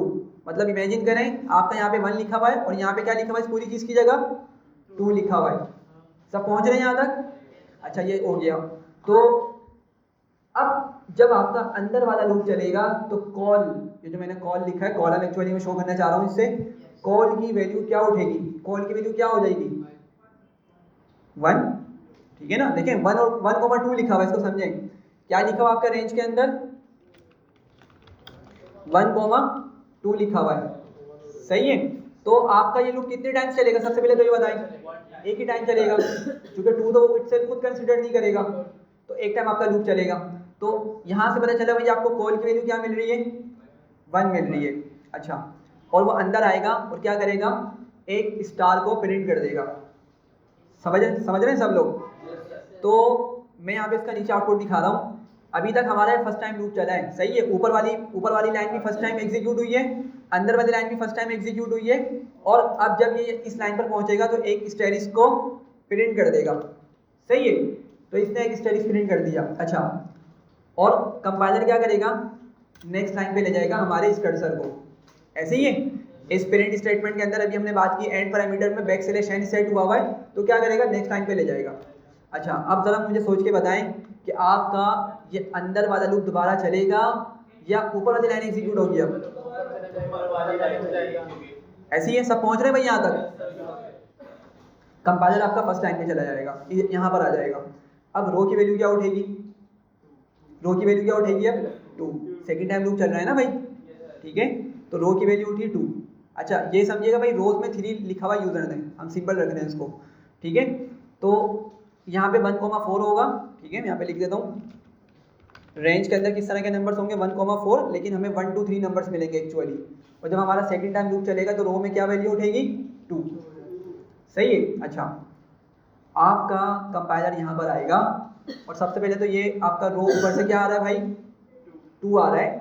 2 + 1 क्या हो जाएगा, 3। तो आपकी मर्तबा यहाँ पे 1 2 नहीं होगा, 1,3 होगा, सही है। अच्छा, अब जरा मुझे यहीं पे खड़े होकर बताएं कि आपका अंदर वाला लूप कितने टाइम्स चलने वाला है, 2 मरतबा चलने वाला है। सब पहुंच रहे हैं, 2 मरतबा चलने वाला है। पहली वैल्यू क्या उठाएगा, 1, दूसरी वैल्यू क्या उठाएगा, 2 उठाएगा। 3 तो नहीं उठाएगा वो, सही है। अच्छा, अब समझिएगा, अंदर वाला लूप आपका फर्स्ट टाइम चलता है, कॉल की वैल्यू क्या उठेगी, हाँ 2 क्यों उठेगी भाई, कहाँ से स्टार्ट हो रहा है, समझे, कंफ्यूज नहीं हो। दोबारा समझे, सिंपल रखें इसको कि भाई आपका लूप अभी फर्स्ट टाइम चल रहा है अंदर वाला, ठीक है। तो कॉल की वैल्यू क्या हो जाएगी, 1 हो जाएगी, सही है। और आपका जब अगली लाइन एग्जीक्यूट होगी तो प्रिंट क्या करेगा, एक स्टेरिस प्रिंट कर देगा एक और, लेकिन कहाँ पे करेगा, इधर नेक्स्ट लाइन पे करेगा इधर।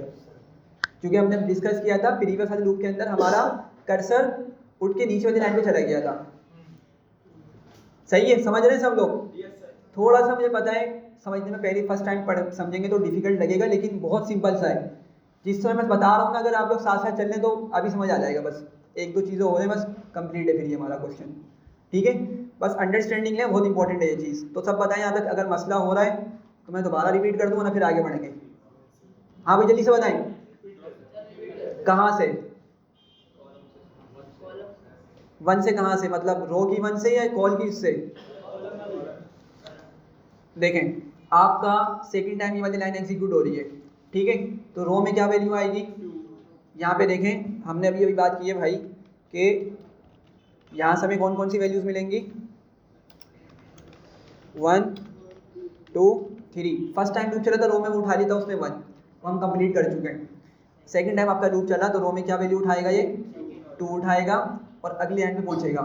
अगली लाइन पर जब पहुंचेगा तो रो की वैल्यू ऊपर से क्या आ रही है, 2 आ रही है। हमने कहा 2 + 1 करो, कितना हो जाएगा, 3। देखें मैंने लिख दिया 3, और ऑफ कोर्स स्टार्टिंग कहाँ से होगी इसकी, अभी भी 1 से ही होगी, ठीक है।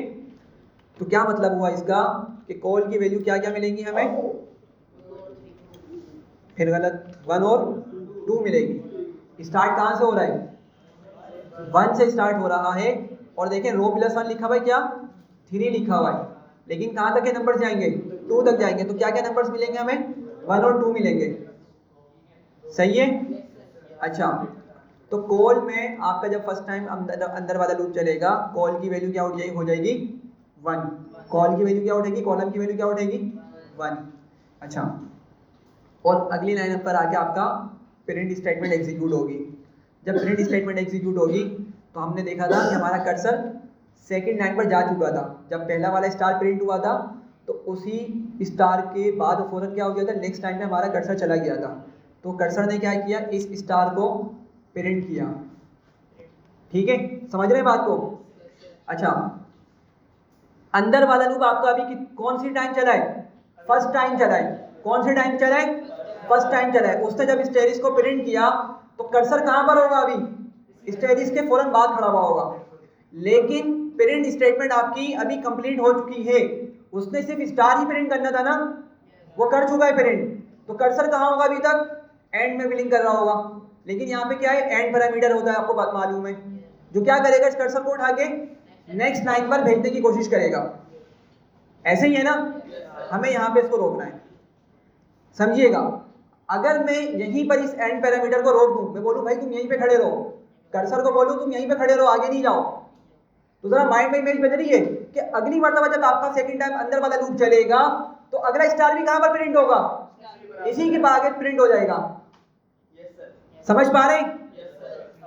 अगर मैंने इसको यहीं पे एंड को रोक दिया, सही है, लेकिन एक मसला और होगा। पहले इसको हम करते हैं, पहले इसको हम समझते हैं और एग्जीक्यूट करते हैं। तो मैंने क्या किया? अंदर वाले एंड को मैंने कहा, मैंने उसकी स्पेस खत्म कर दी, मतलब जो बैक स्लैश एन होता है ना, मैंने उसको क्या कर दिया? खत्म कर दिया।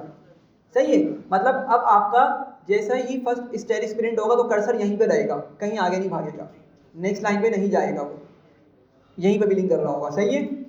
अंदर वाला लूप आपका अब सेकंड टाइम चलता है, अंदर वाला लूप आपका अब सेकंड टाइम चलेगा, दूसरी टाइम भी तो चलेगा ना भाई, अभी तो फर्स्ट टाइम चला है, तो कॉल की वैल्यू क्या हो जाएगी? 2 हो जाएगी। सही है। और फिर आपकी जब ये वाली लाइन एग्जीक्यूट होगी तो दोबारा क्या करेगा भाई? कर्सर तो यहीं पे ऑलरेडी खड़ा हुआ है, अभी क्या करेगा? एक और स्टेरिस को प्रिंट कर देगा। एग्जैक्टली, ठीक है। अच्छा, मैं बताता हूँ, एक्सप्लेन करता हूँ। देखें, यहाँ तक समझ रहे हैं सब लोग? सिंपल होना चाहिए सब, ठीक है, कोई मसला तो नहीं होता। अभी क्या हुआ? हमारा सेकंड टाइम अंदर वाला लूप चला और उसने स्टेरिस को, सेकंड स्टेरिस को भी प्रिंट कर दिया, लेकिन कर्सर कहाँ पर होगा? जरा सोच के देखें। यहीं बिलिंग कर रहा होगा, सेकंड स्टेरिस के फौरन बाद बिलिंग कर रहा होगा, यहीं पे खड़ा हुआ होगा। सही है ना? अब जरा बताएं कि अंदर वाला लूप दोबारा चलेगा या खत्म हो चुका है? खत्म हो चुका है। तो आपका जो ये वाली लाइन है ये दोबारा से एग्जीक्यूट होगी और रो की वैल्यू क्या उठेगी? अब 3 उठेगी। ये सब समझ रहे हैं? अच्छा, अब एक बात बताइएगा, जब हम अंदर वाले लूप पर पहुंचेंगे तो अंदर वाला लूप, अभी बस ऊपर ऊपर से देख रहे हैं, अंदर वाला लूप कितने टाइम्स चलेगा? 3 टाइम्स चलेगा। ये बस बात समझ रहे हैं सब लोग? ठीक है, मैं अब डिटेल में लेके नहीं जा रहा, आपको लॉजिक पता होनी चाहिए। अंदर वाला लूप आपको कितने टाइम्स चलेगा? 3 टाइम्स चलेगा, ठीक है। लेकिन मसला पता है क्या होगा? आपका कर्सर अभी तक यहीं पे खड़ा हुआ है, कर्सर आपका यहीं पे खड़ा हुआ है। तो जब आपकी रो की वैल्यू 3 उठती है और अंदर वाला लूप फर्स्ट टाइम चलता है, ठीक है, तो डेफिनेटली इसने क्या करना है? स्टेरिस को प्रिंट करना है। पता है क्या करेगा? वो इसी के आगे सारे स्टेरिस को प्रिंट कर रहा होगा। सही है। तो इन अ नटशेल आपके तमाम स्टेरिस सारे एक ही लाइन में आ रहे होंगे। समझ पा रहे हैं मैं क्या बोल रहा हूँ? प्रिंट करके देखते हैं, फिर आपको अच्छे से क्लियर होगा। मैंने एग्जीक्यूट किया, कमेंट करता हूँ उसको पहले मैं। हाँ, ये सेकंड लाइन पे भी नहीं जा पाएगा, अगर थोड़ा सोच के देखें आप लोग, ये फर्स्ट लाइन पर ही खड़ा हुआ होगा। क्यों? क्योंकि जो मैंने इसका ये अंदर वाला एंड पैरामीटर खत्म किया है ना, ओवरराइड किया है, इससे आपका जब फर्स्ट स्टेरिस प्रिंट होगा ना तो कर्सर उसके फौरन बाद ही खड़ा रहेगा, अगर सोच पा रहे हैं आप लोग, वरना एग्जीक्यूट करके ना अभी आपको क्लियर हो जाएगा। मैंने लिखा 3, तो जरा देखें सारे के सारे स्टेरिस क्या हो गए? एक ही लाइन में आ चुके हैं। अब बस हमें एक छोटा सा काम करना है और हमारा ये पैटर्न काम कर जाएगा, ठीक है। अब वो काम क्या करना है? अच्छा, पहले अगर मैं आपको एक चीज़ और बताऊं, इसको मैं एक काम करता हूँ। हार्डकोड मतलब नहीं, देखते हैं सिंपल सा।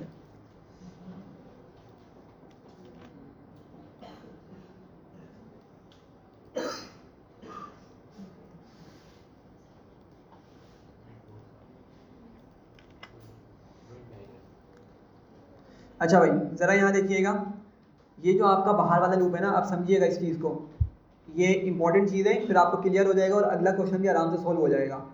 ये जो आपका पहला वाला लूप है ना, बाहर वाला, ये अगर मैं इसको बोलूँ, ये क्या हैंडल करता है? ये रो को हैंडल करता है। रो मतलब आपको मालूम होगा कि अगर हम इस तरह की लाइंस की बात कर रहे हैं, ये क्या है? हमारी ये रोज हैं, तो बाहर वाला लूप किसको हैंडल करता है? रोज को हैंडल करता है। मैं इसको लिख देता हूँ यहाँ पर,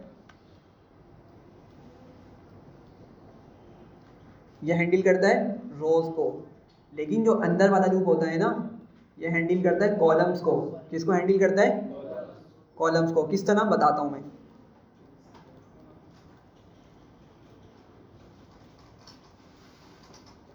अच्छा, ज़रा जल्दी से चलिएगा, ठीक है, इतनी डिटेल में नहीं जाऊँगा मैं।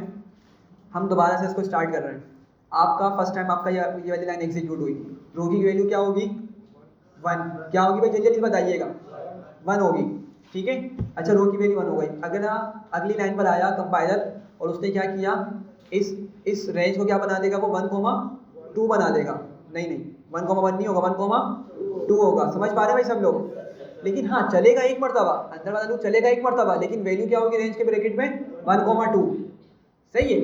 तो क्या करेगा, जब एक मरतबा चलेगा तो सबसे पहले क्या कर देगा, एक स्टेरिस को प्रिंट कर देगा। एक स्टेरिस का आ गया, एक स्टार आ गया। पहुंच रहे हैं सब? लेकिन अब मुझे बताएं, कर्सर कहाँ पर होगा?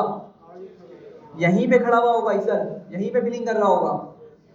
सही है ना? अभी जो पिछला बिहेवियर हमने देखा वो यही है, यहीं पे बिलिंग कर रहा है। अच्छा, अंदर वाला लूप अब दोबारा नहीं चलेगा, ऐसे ही है ना? तो आपके पास ऊपर वाली लाइन दोबारा से एग्जीक्यूट होगी। सबसे फर्स्ट वाला जो लूप है, इसकी लाइन दोबारा एग्जीक्यूट होगी। रो की वैल्यू क्या हो जाएगी? 2 हो जाएगी। रो की वैल्यू क्या हो जाएगी? 2 हो जाएगी। क्या हो रही है? रो की वैल्यू 2 हो रही है, ठीक है। अंदर वाला लूप कितनी मरतबा चलेगा? 2 मरतबा चलेगा। सही है। तो यहीं खड़े खड़े ये 2 स्टार्स और प्रिंट कर देगा इस तरीके से, ठीक है। अब अंदर वाला लूप क्या हो चुका है? एंड हो चुका है। अब दोबारा से ऊपर वाला लूप चलेगा और अब रो की वैल्यू क्या हो जाएगी? 3 हो जाएगी। लेकिन मसला है कि कर्सर तो अभी भी यहीं पे खड़ा हुआ है, तो दोबारा 3 स्टार्स यहीं पे प्रिंट कर रहा था वो, अभी हमने जो देखा था पीछे। ऐसे ही है ना? अब 3 स्टार्स आ जाएंगे। सब पहुंच रहे हैं? अब पॉइंट बस क्लियर आपको, भाई मुझे रो चेंज करनी है, मुझे बस क्या करना है, जो कॉलम चल रहे हैं ना, मतलब अगर मैं एक स्टार को बोलूँ ये एक कॉलम है, अगर मैं आपको पीछे लेके जाऊँ ज़रा देखें, आपका जो ये पैटर्न है, ये अगर मैं एक स्टार की बात करूँ, ये क्या है आपका? एक कॉलम बोल सकता हूँ उसको, ठीक है। लाइक मैं अगर इसको बना सकूँ, शायद नहीं, VS कोड में एक ऑप्शन होता है ना, मैं इसको बार बना के दिखा देता। खैर, यहाँ पे क्या है? एक कॉलम है। सेकंड रो में कितने कॉलम्स हैं? 2। थर्ड रो में कितने कॉलम्स हैं? 3। फोर्थ रो में 4 कॉलम्स। तो अगर आप इसको समझ पा रहे हैं कि आपका एक स्टार तो एक कॉलम उसको बोल रहे हैं, 2 स्टार तो 2 कॉलम्स। तो इसका सोल्यूशन पता है क्या होगा? अगर मैं इस अंदर वाले लूप से निकलूँ बाहर, इस अंदर वाले लूप से निकलूँ बाहर, और यहाँ पे बस मैं उसको प्रिंट लिख दूँ। क्या लिख दूँ? प्रिंट। देखें ज़रा क्या बोल रहा हूँ। अंदर वाले लूप से निकला बाहर, अभी तो अंदर ही खड़ा हूँ ना मैं, एक स्पेस मार के पीछे आऊँगा, बैक स्पेस करके। अब मैं अंदर वाले लूप से बाहर आ चुका हूँ, ठीक है। अब अगर मैं यहाँ पर आके सिंपल लिख दूँ प्रिंट स्टेटमेंट, सॉरी ये पत्नी खुद ब खुद कैसे चेंज हो जाता है।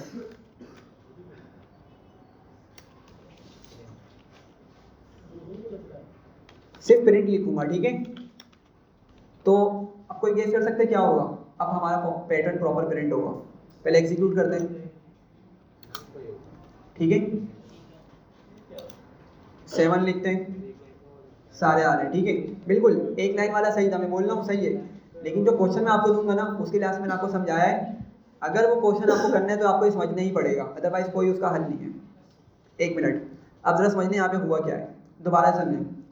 मैंने क्या किया, प्रिंट को भी लिख दिया, लेकिन कहाँ पे लिखा? यहाँ लिखा। लास्ट चीज़ें सही से समझिएगा, बस क्लियर है, उसके बाद आप लोगों को ये अगेन ऊपर से आना पड़ेगा मैं दोबारा से, ठीक है, जब भी समझ आएगा। आपका फर्स्ट टाइम लूप चलता है ये वाला, फर्स्ट टाइम आपकी वाली लाइन एग्जीक्यूट होती है, रो की वैल्यू क्या हो जाएगी? जल्दी बताइएगा क्या हो जाएगी? 1।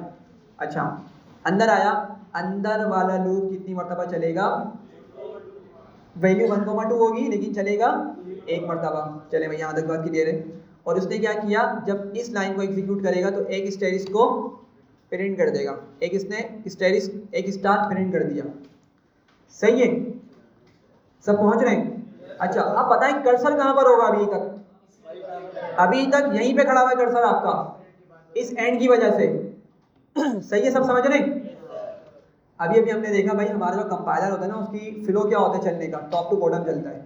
सबसे पहले ऊपर वाली लाइन, उसके बाद नेक्स्ट लाइन, फिर नेक्स्ट लाइन, फिर नेक्स्ट लाइन, इस तरह करके एग्जीक्यूट करेगा। तो अंदर वाला जो प्रिंट है ना उसने तो कहा भाई कर्सर को यहीं पे रोक दो, कर्सर यहीं पे अभी तक खड़ा हुआ है। लेकिन जैसे ही हमारा अंदर वाला लूप खत्म होगा, अंदर वाला लूप खत्म हो चुका है ना भाइयों, एक ही टाइम चलना था वो चल चुका है, स्टेडी प्रिंट कर चुका है, अंदर वाला लूप खत्म हो चुका है। लेकिन जब ये बाहर निकलेगा तो इसको पता चला भाई बाहर एक और प्रिंट स्टेटमेंट लिखी हुई है, एम्प्टी प्रिंट स्टेटमेंट लिखी हुई है, उसमें कुछ भी मौजूद नहीं है, लेकिन एंड पैरामीटर तो है ना भाई, एंड पैरामीटर तो है ना। तो क्या करेगा वो, इस कर्सर को उठाएगा और अगली लाइन में भेज देगा। अब कर्सर आपका वहां पे खड़ा होने के बजाय यहाँ पर आ जाएगा। सही है, पहुंच रहे हैं? अब आपका जब अगली मर्तबा यहाँ पे लूप चलेगा तो रो की वैल्यू क्या हो जाएगी, 2 हो जाएगी। सही है, अंदर वाला लूप भी कितनी मर्तबा चलेगा, 2 मर्तबा चलेगा। अंदर वाला लूप भी कितनी मर्तबा चलेगा, 2 मर्तबा चलेगा। और जब आपका अंदर वाला लूप फर्स्ट टाइम चलेगा तो स्टेरिस प्रिंट करेगा, लेकिन कहां पर करेगा आपकी मर्तबा, इधर करेगा वो, क्योंकि कर्सर तो बाहर वाली प्रिंट की वजह से यहां पर आ चुका था। सही है, अच्छा। लेकिन अगेन अभी सेकंड लाइन पे ही है, सेकंड लाइन पे उसने फर्स्ट टाइम अंदर वाला लूप चलाया, एक स्टार प्रिंट कर दिया। अभी कर्सर कहां पर है, स्टेरिस के बाद में ही खड़ा हुआ अभी तक। सही है, दोबारा अंदर वाला लूप चलेगा और दोबारा से क्या करेगा, एक और स्टेरिस प्रिंट करेगा वो। सही है, तो एक और स्टेरिस उसने प्रिंट किया। अगेन अभी कहां पे खड़ा हुआ होगा वो, इधर खड़ा हुआ होगा स्टेरिस के बाद। लेकिन जब अगली प्रिंट स्टेटमेंट बाहर वाली प्रिंट स्टेटमेंट को जब एग्जीक्यूट करेगा तो कर्सर को उठाएगा और फिर अगली लाइन पे भेज देगा। तो ये थोड़ा सा उसका वो है, मुझे पता है, देखें बात समझें, यहाँ सुने सारे। आई नो कि थोड़ा डिफिकल्ट है, आप बोल लो कि भाई ये वाला तरीका हम लोग अडॉप्ट कर लेते हैं, फर्स्ट वाला जो बताया था सर ने। सही है, लेकिन ठीक है, अगेन इसको समझिएगा, एक मिनट, इसको समझिएगा दोबारा से, एटलीस्ट एक मरतबा दोबारा से कॉन्सेप्ट का रिवीजन कीजिएगा। क्योंकि अब जो मैं आपको क्वेश्चन बता रहा हूँ ना, ये इसी तरीके से होगा, फॉर लूप की मदद से ही होगा, नेस्टेड लूप की मदद से। सही है, तो क्वेश्चन क्या है, पहले एक मिनट मैं यहाँ पे क्वेश्चन डिस्कस कर लेता हूँ। आप लोगों को इसमें कोई क्वेश्चन, कोई कन्फ्यूजन? हाँ भाई, क्या बोलो लड़के? सेपरेटर से ही भेज सकते हैं, फिर लॉजिक बनाओ उसकी क्या बनेगी बैठ के। ठीक है, हो सकता है, बिल्कुल कोई मसला नहीं है। अभी मैंने बताया ना, जिस तरह किसी चीज़ को करने के बहुत सारे तरीके होते हैं। सही है, तो सेपरेटर से भी हो सकता है। ठीक है, अब बैठ के उसकी लॉजिक बनाओ किस तरह से आपको हैंडल करना पड़ेगा। समझ रहे हो ना बात को? तो बिल्कुल पॉसिबल है। ठीक है, हाँ भाई, और कोई? चलें, अब आप लोगों ने एक पैटर्न बनाना है, या असाइनमेंट है। सही है, असाइनमेंट सब क्रिएट कर दूंगा। वो पैटर्न ये है कि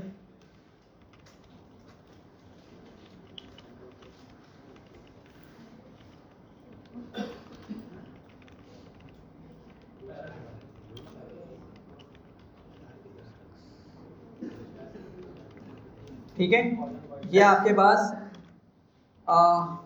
एक सीरीज़ है, आप लोगों ने ये जनरेट करनी है। ये एक सीरीज़ है, ये जनरेट करनी है आप लोगों ने। ठीक है, बहुत मतलब समझ लें 70-80% आपका जो कॉन्सेप्ट है ना इसका, हमारे इस नेस्टेड लूप वाले कॉन्सेप्ट से क्लियर हो जाएगा। आप एक मरतबा इसको लिखने बैठेंगे ना तो क्या होगा, आप इसी पहले तो इसको एक मरतबा रिकेप कीजिएगा। ठीक है ना, कि किस तरीके से मैंने आपको डिटेल में लॉजिक समझाई है। हर लूप को लेके चलना पड़ेगा बारी बारी, सिर्फ 1 से 2 मरतबा रिवीजन कर लें। ठीक है, 1 से 2 मरतबा अच्छी लॉजिक बन जाएगी आपकी, हमने बहुत डिटेल में देखा है। और इसको समझने के बाद ही ना आप ये सॉल्व कर पाएंगे। सही है, और ख़ुद से सॉल्व करना है भाई, ये क्या करना है, खुद से सॉल्व करना है। अल्लाह का वास्ता भी जीपीटी यूज़ नहीं करिएगा। मुझे पता है बहुत लोग जीपीटी यूज़ करते हैं और जीपीटी यूज़ कर करके उन्होंने असाइनमेंट सबमिट किया है। जो जीपीटी यूज़ करता है मुझे पता चल जाता है वैसे ही, ठीक है, हरकतों से। तो अभी जीपीटी यूज़ नहीं करें, ठीक है, अपनी लॉजिक बिल्ड करें। अभी ये लॉजिक बिल्ड करने का टाइम है। हाँ, जब लॉजिक बिल्डिंग स्ट्रॉन्ग हो जाएगी फिर हम उस तरफ जाएंगे। ठीक है, लेकिन अभी यूज़ नहीं करें, हर की यूज़ नहीं करें। तो आप लोगों ने क्या करना है, एक आप लोगों ने ये क्वेश्चन सॉल्व करना है, ठीक है, और एक और होता है प्राइम नंबर का, एक आपने प्राइम नंबर वाला करना है। ठीक है, प्राइम नंबर आपने निकालना है। सोचो ना, ये बस मैंने क्वेश्चन बता दिया। प्राइम नंबर बताए ना क्या होते हैं। हाँ, ऐसे नंबर जो सिर्फ अपने टेबल में आते हैं, सिंपल अल्फाज में, लाइक 2 हो गया, 3 हो गया, 4 नहीं होगा, 4 तो 2 के टेबल में आता है। 5 7 9 9 होगा, 9 नहीं होगा, क्या होगा 11 होगा, 13 फिर 17। समझ रहे, मतलब ऐसे नंबर्स जो सिर्फ अपने टेबल में आते हैं वो नंबर्स प्राइम नंबर्स हैं, ठीक है। तो 1 आपका प्राइम नंबर नहीं होता। कहाँ से स्टार्ट होते हैं प्राइम नंबर्स आपके? 2 से स्टार्ट होते हैं। तो दूसरा क्वेश्चन ये है, समझे सारे। सेकंड असाइनमेंट ये है, आप लोगों ने यूजर से इनपुट लेना है। क्या करना है? यूजर से इनपुट लेना है सॉरी, यूजर से इनपुट लेना है। आपने उसको बोलना है भाई ये बताओ कि उसको कहाँ तक के प्राइम नंबर्स चाहिए। इनपुट में आप उससे क्या पूछेंगे? बताओ कि आपको कहाँ तक के प्राइम नंबर्स चाहिए। अब लेट से मैं यूजर हूँ, मैंने कहा मुझे 100 तक के प्राइम नंबर्स चाहिए, मतलब मैं लिखूंगा 100, इनपुट में क्या दूंगा 100। अब आप लोगों ने ये करना है, आप लोगों ने 2 से लेके 100 तक जितने भी प्राइम नंबर्स बनते हैं ना वो सबके सब आपने प्रिंट करके दिखाने हैं। समझ पा रहे हैं बात को? अगर यूजर ने कहा मुझे कितने, मुझे 139 तक के प्राइम नंबर्स चाहिए, तो आप चलेंगे 2 से लेके 139 तक जितने भी प्राइम नंबर्स बनते हैं वो सबके सब उसको शो कराएंगे। जी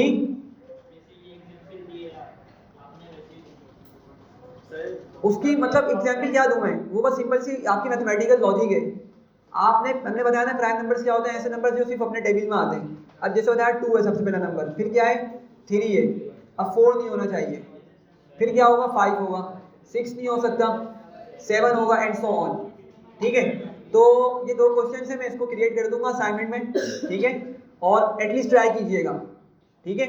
लेकिन अगेन ये दोनों क्वेश्चन जब ही सोल्व हो पाएंगे अच्छे से जब आपको ये वाली लॉजिक अच्छे से क्लियर हो गई होगी, सही है।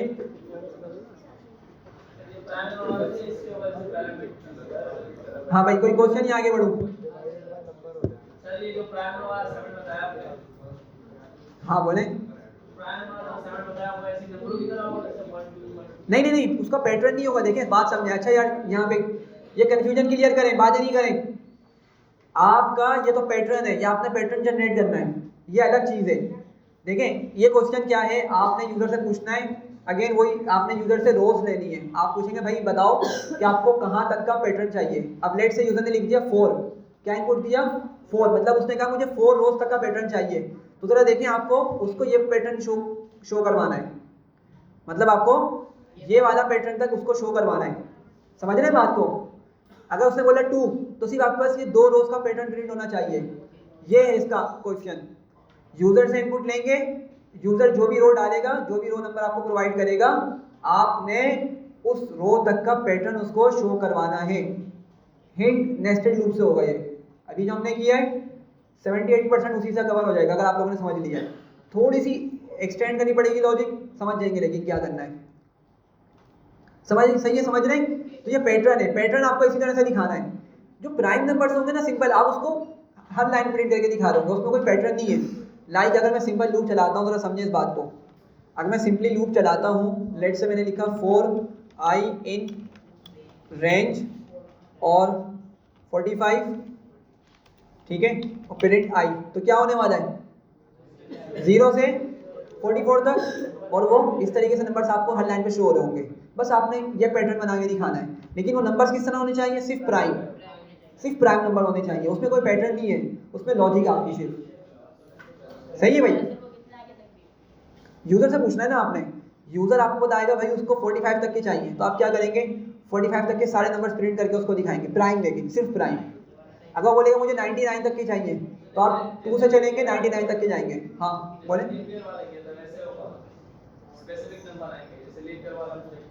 हाँ लॉजिक तो है ना इसके पीछे, लीप ईयर जैसा नहीं है, लेकिन मतलब लॉजिक बिल्डिंग करनी पड़ेगी आपको, ठीक है, सही है। हाँ अच्छा बात समझिएगा, इसका कॉन्सेप्ट आपको समझना पड़ेगा, ठीक है, इसको एक्सप्लोर करना पड़ेगा। तो एक्सप्लोर कीजिएगा और फिर असाइनमेंट इंशाल्लाह ताला आपको, आज थर्सडे है ना, हाँ नेक्स्ट क्लास तक आपके पास इसकी डेडलाइन है, ठीक है। नेक्स्ट क्लास हमारी ट्यूसडे होगी ना, तो ट्यूसडे तक की इसकी डेडलाइन है। अच्छा खासा टाइम है, बीच में वीकेंड भी आ रहा है, ठीक है, तो आराम से करें, समझ के कीजिएगा। लेकिन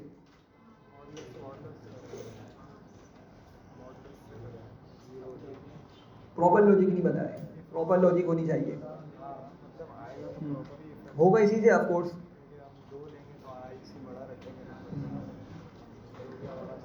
हाँ अच्छा भाई, यहाँ तक क्लियर है सबको? अब एक क्वेश्चन है मेरे पास, जल्दी से हम उसको करने की कोशिश करते हैं। समझिएगा बात को, सिंपल सा क्वेश्चन है। पहले सिनेरियो समझे सारे। सिनेरियो ये है कि लेट से एक एम्प्लॉय है, ठीक है, कोई लेट से सॉफ्टवेयर इंजीनियर है या कोई मशीन लर्निंग इंजीनियर, कोई भी इस तरह की जॉब टाइटल अपने माइंड में रख लें, और उसकी लेट से सैलरी है 115,000, ठीक है, 115 सपोज कर लें, ठीक है, कुछ भी नंबर हम कंसिडर कर सकते हैं, इमेजिन कर लें उसकी ये सैलरी है, ठीक है।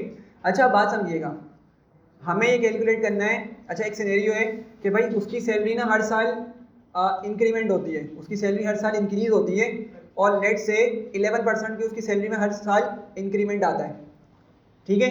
एक सॉफ्टवेयर इंजीनियर है या कोई भी इंजीनियर इमेजिन कर लें, उसकी करंट सैलरी भी कुछ भी इमेजिन कर लें, लाइक 115 या 125, कुछ भी 215, जो भी आपके माइंड में आ रहा हो। पॉइंट ये है कि उसकी सैलरी हर साल क्या होती है, 11% इंक्रीज होती है। सब समझ रहे हैं? अच्छा अब करना क्या है, करना यह है हमें उसकी अगली 10 साल की सैलरीज को चेक करना है कि अगली 10 साल में उसकी सैलरीज क्या होंगी। हर साल की सैलरी प्रिंट करनी है। लाइक करंट ईयर की सैलरी कितनी है उसकी, लेट से 115 है, ठीक है, 115,000 उसकी करंट ईयर की सैलरी है। नेक्स्ट साल क्या होगी, 11% उसमें इंक्रीमेंट करेंगे और फिर उसकी सैलरी को शो करेंगे, टोटल सैलरी उसकी अगले साल ये होगी। फिर उससे अगले साल क्या होगी, अगेन हम क्या करेंगे, उस पर कैलकुलेशन परफॉर्म करके उसकी सैलरी को हम शो करेंगे। क्वेश्चन सबको समझ आ गया? कोई मसला है क्वेश्चन में? हम जल्दी करेंगे क्योंकि हमारे पास सिर्फ 4-5 मिनट्स हैं, ठीक है, फिर हमें वाइंड अप करना है।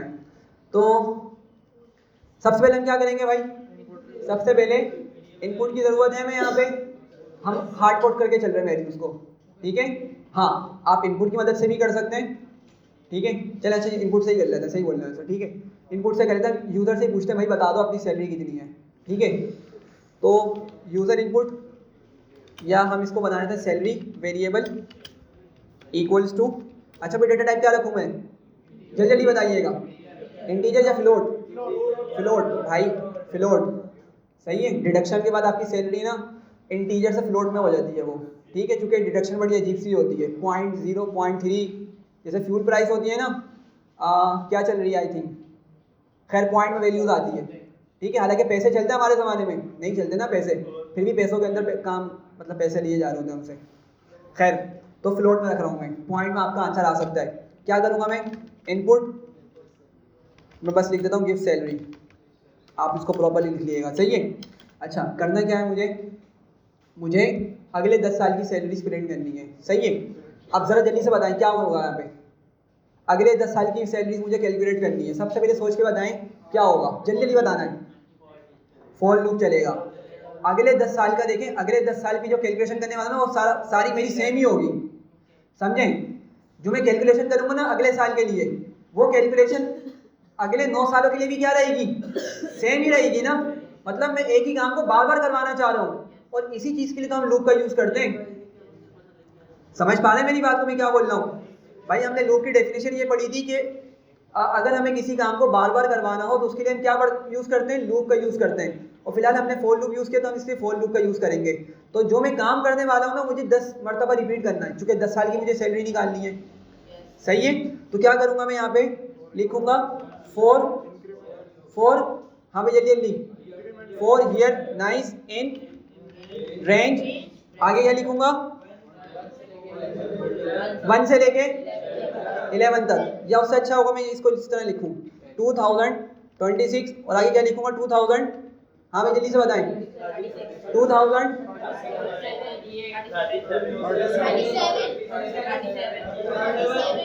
हाँ भाई जल्दी जल्दी 26+1 यार 36 होगा, 36 होगा, बात समझें। देखें 2026 खुद भी इंक्लूडेड है, तो 2026 से 2030 तक के जाए कितने ईयर्स हो गए, 5 ईयर्स, और फिर 2031 से 2035 तक के जाएगा नंबर हमारा, वहाँ पे कितने हो गए, तो 36 सही लिखा नहीं लिखा मैंने, सही है। अच्छा तो अब ईयर जो हमारे कहाँ से उठेंगे भाई, 26 से उठेंगे और 35 तक के जाएंगे, 10 साल हमारे यहाँ पे हैंडल हो गए। अच्छा अब मैं क्या करूँगा, ज़रा जल्दी से हमें करना है। हमने कहा हर साल 11% का इंक्रीमेंट होता है, हर साल क्या होता है 11% का इंक्रीमेंट होता है। तो सबसे पहले मैं इंक्रीमेंट निकाल लेता हूँ, समझ रहे हैं मेरी बात को? सबसे पहले क्या करता हूँ मैं, इंक्रीमेंट निकाल लेता हूँ। तो मैं एक वेरिएबल बनाता हूँ अंदर ही, मैं बोलता हूँ इंक्रीमेंट इक्वल्स टू, किस तरह निकालूंगा मैं, सैलरी टाइम्स, सिंपल है, और 0.11, या आप नॉर्मल वाले तरीके से कर लें, 11 से मल्टीप्लाई करो, 100 से डिवाइड कर लें, एक ही तरीका है, मतलब एक ही बात है, सही है।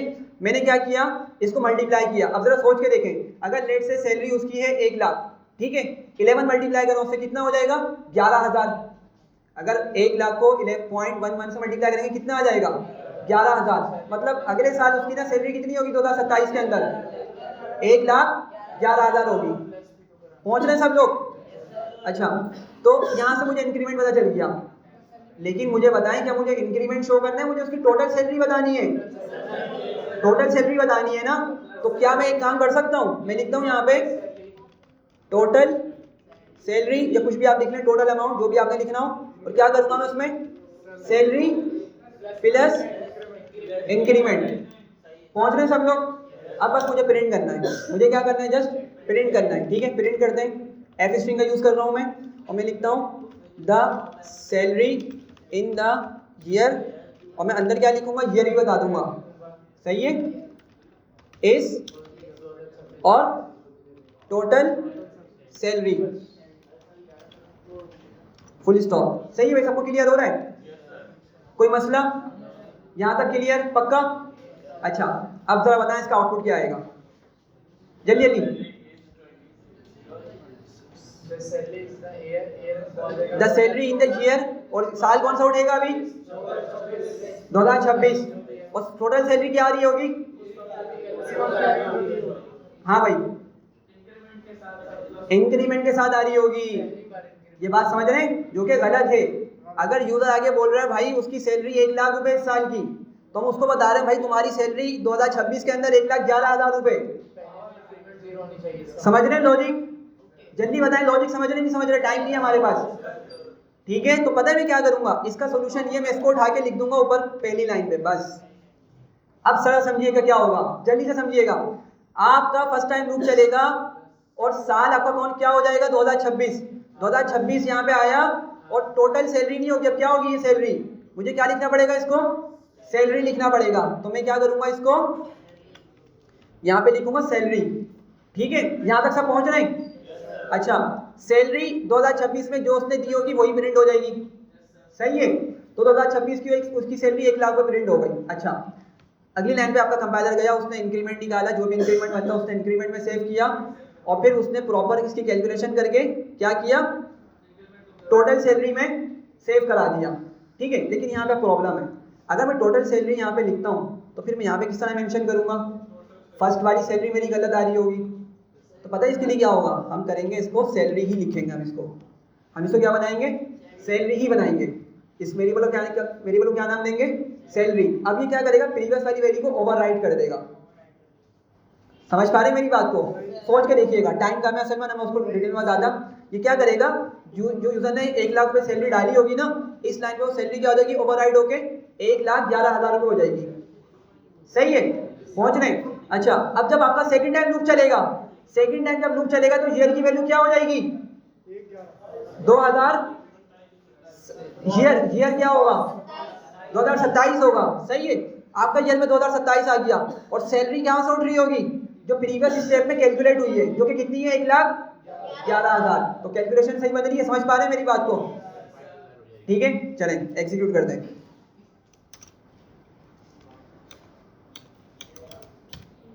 सही है, तो जरा देखें, 2026 में वही आ गई 1 लाख सैलरी, 2027 में कितनी आ गई, 1,11,000, और फिर उस पर आपकी फर्दर जो कैलकुलेशन होगी, अब जो 11% निकलेगा ना, वो किसका निकलेगा, 1,11,000 का निकलेगा।